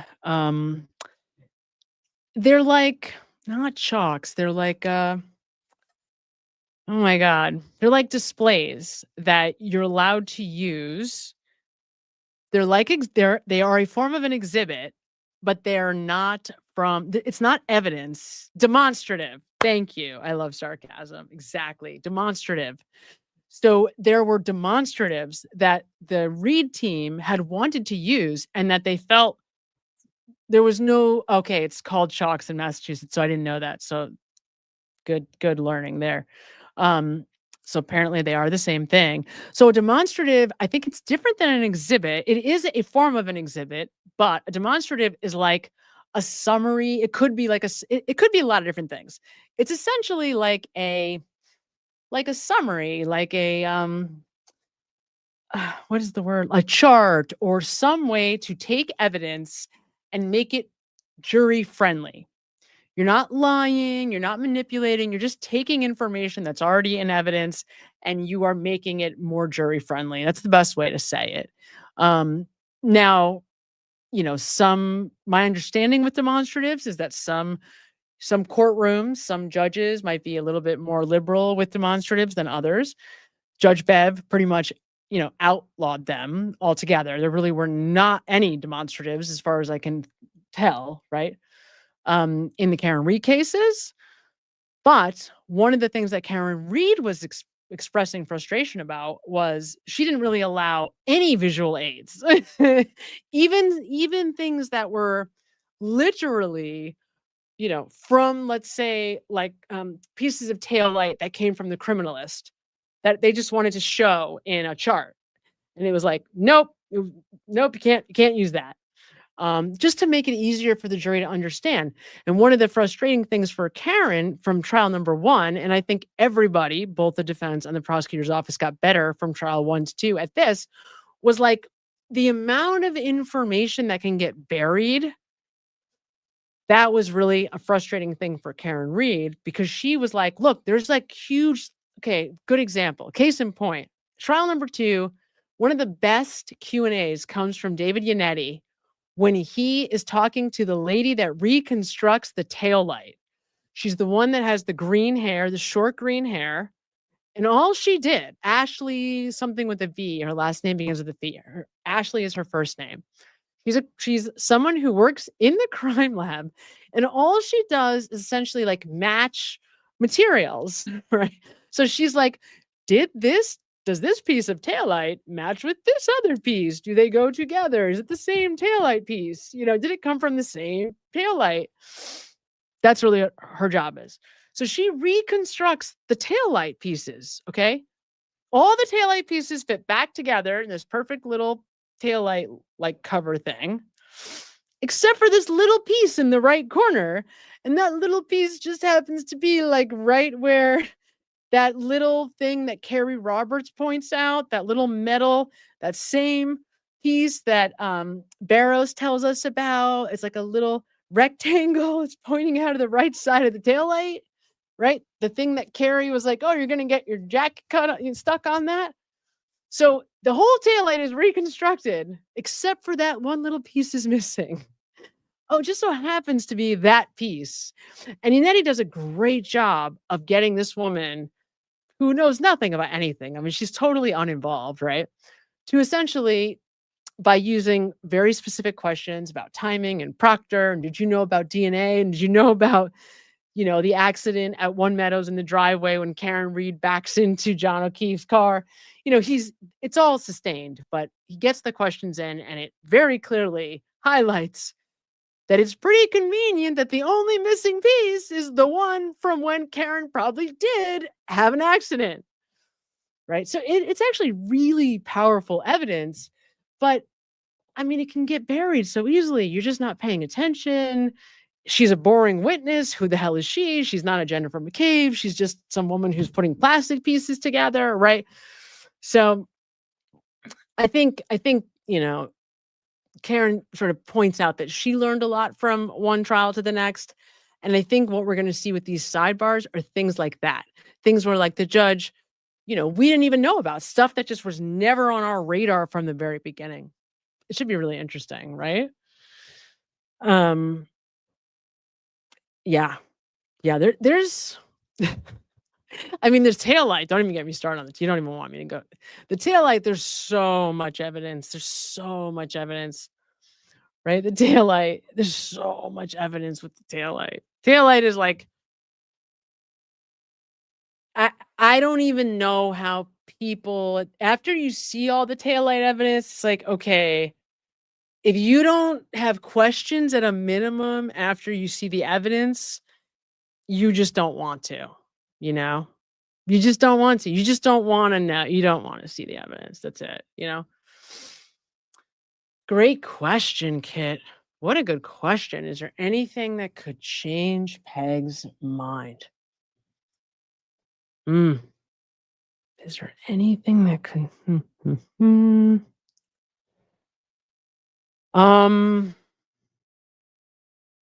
Probably. But I mean, I only say that because to say that like nothing ever is a very strong, I mean, she's not a bad person. She wants there to be justice for her son. If a federal agent came to her and, had a smoking gun, would she eventually be able to see that it was legitimate? It would take a while. It'll be begrudgingly. It would either be that or it would have to be a personal experience. I was going to say, like, it's not going to be easy. Like somebody like that, she's a super hard-headed, rigid woman, very like stuck in my ways. This is how I am. This is how things are, the more that somebody needs things to be the way they are, the less they are going to be flexible to change their opinion, no matter what you put in front of them. So I'm hesitant to say no, never, because anything is possible, within almost. But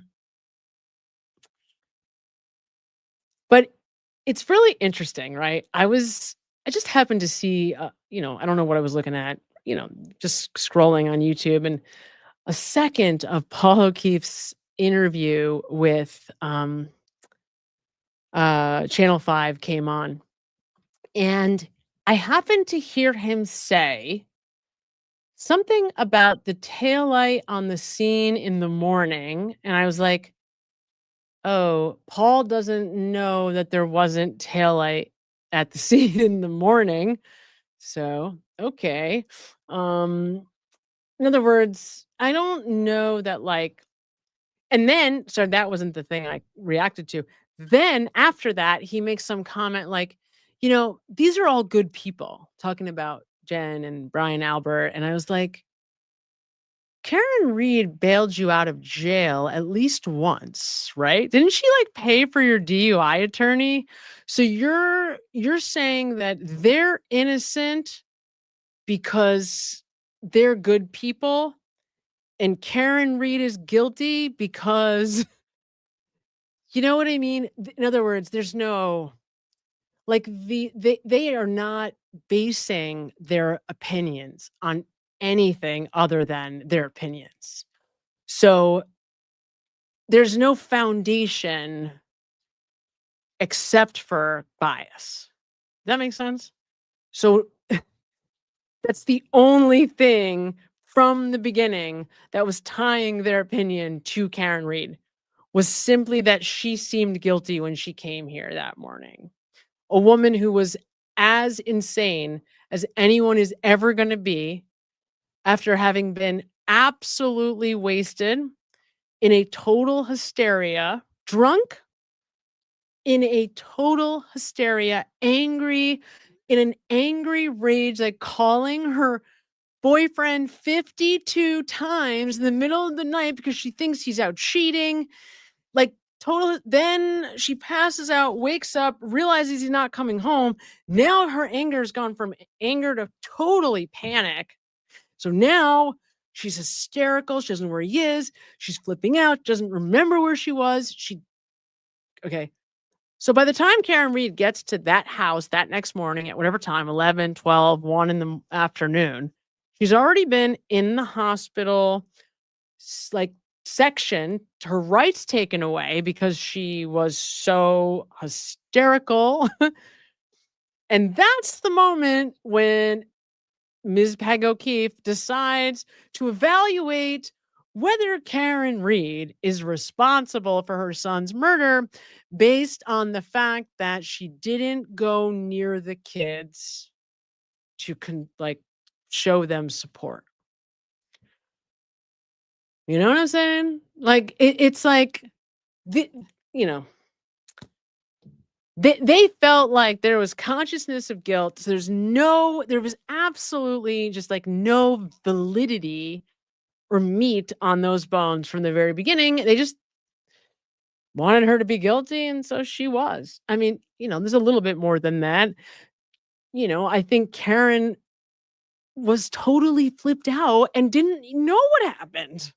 To be fair, I don't think Karen Reed knew. Because I don't know how anybody could. I mean, she was out of her mind, like on another planet for 12 hours at least, So it's like, I don't know, kid. I don't know. I think the answer is probably very unlikely. Very, very, very unlikely. I mean, it would either have to be like, concrete DNA, like she finds the murder weapon, that kind of stuff, metaphorically, or she has some kind of personal experience that changes her mind. Case in point, like she sees, something that Jennifer McCabe does or says in front of her and realizes as a result of that statement, something like that. It would have to be very, very big, because the other thing that's happened here is these people are bound by, like, there's a loyalty now, right? Like, you see how she keeps looking in both trials to the DA, how she keeps looking, right? So they're colluded, like they're in this together, and they're still in it together right now, like today. You think about the way Cosgrove is writing about Karen Reed's cell phone in Aiden's response motion to the, mega motion. So this DA is still, like, they're still one unit right now. And until that whole office is disbanded and like out of power, these people still have a chance to be dangerous, because they still have their hooks in Morrissey, this group. Right now, they're still like, they still I don't know what they have on him. I don't know why. I don't know who's running the show. I don't know if it's something to do with Brian Albert. I don't know if they gave a bunch of money to Michael Morrissey. I don't know if at this point it's just like, we're in this together because we've all commit crimes. I don't know. I don't know. I don't know. I mean, but thank God. I see somebody talking about Steve Scanlon. Thank God for him. Thank God. Boston Lisa sends $2.99. Thank you, Boston Lisa. Did someone call her, or was she watching TV's show? I don't know what that was a response to. Did someone call her, or was she watching? I'm thinking back to what we were talking about. Did someone call her, or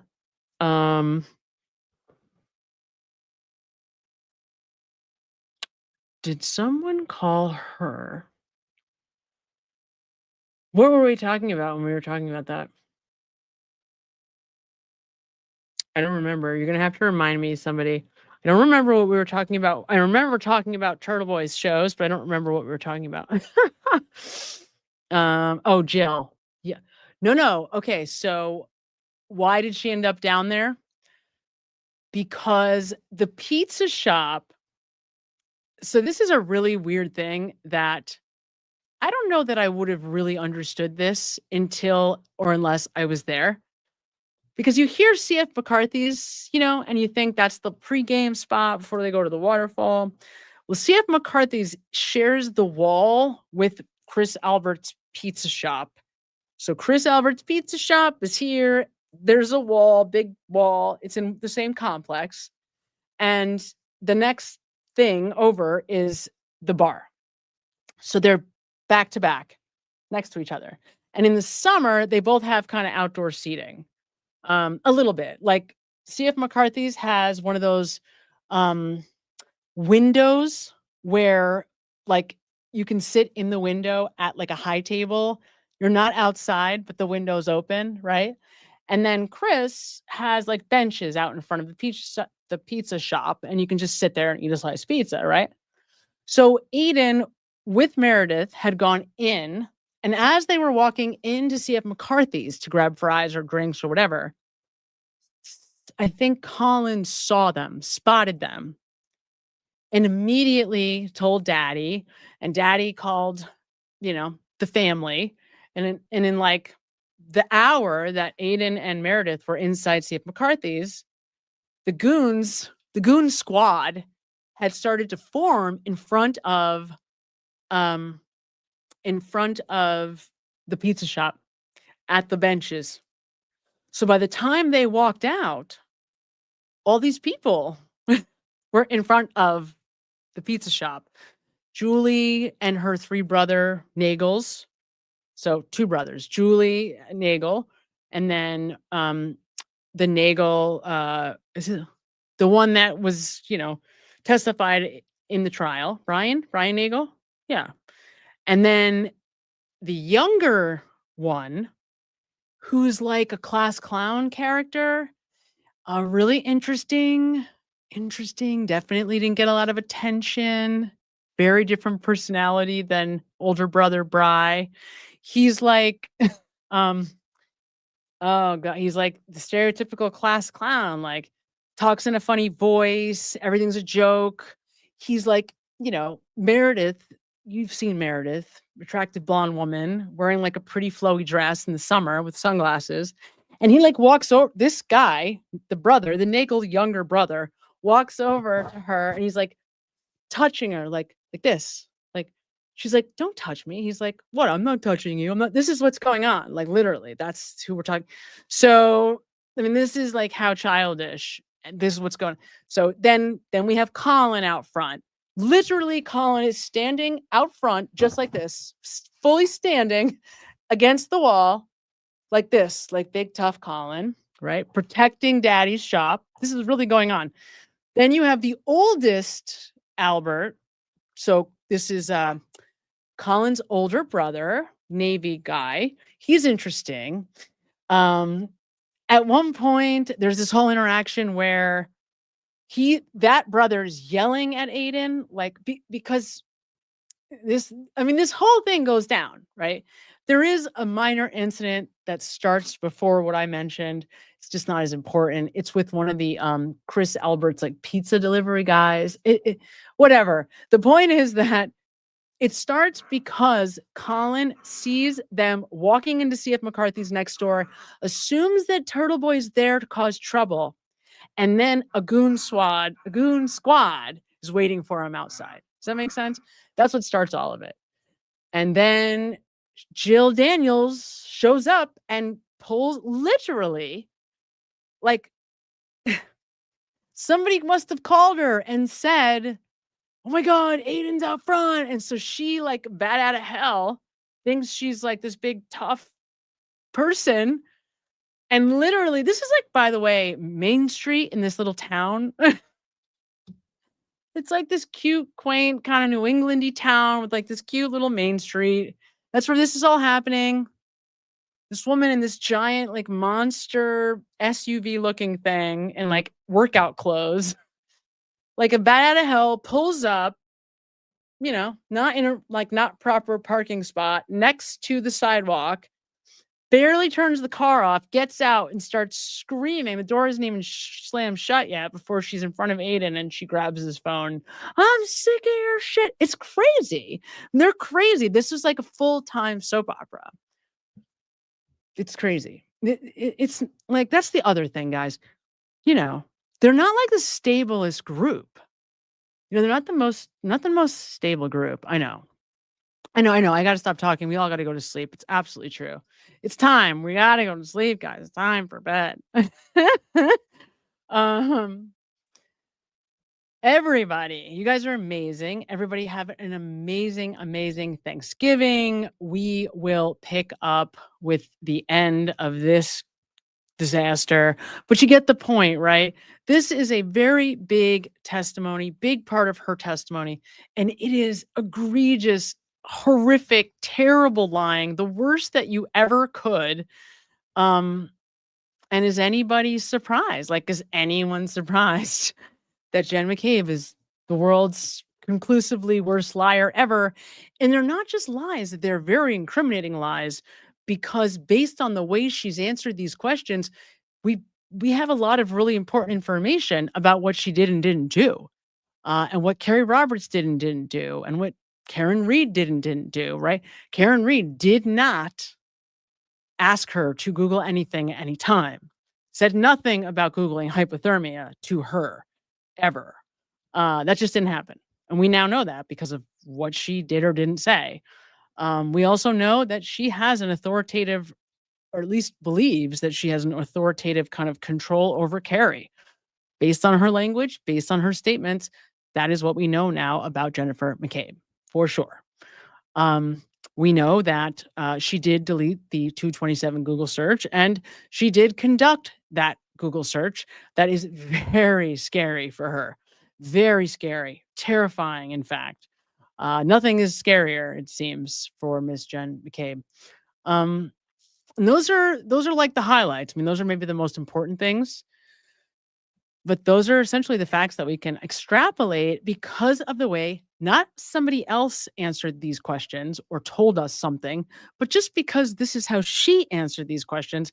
And these were layups, like Alan Jackson said. All she had to do was be like, no, it just didn't happen. You know, not actually say it that way, but you know what I'm saying? Like, she just had to be honest. And in this case, she couldn't. So what does it mean when you can't be? And then you start throwing out the, 100% and nevers and absolutelys. And you start doing the like certainty and credibility building and convincing. And it's like, all right, game over. All right, you guys.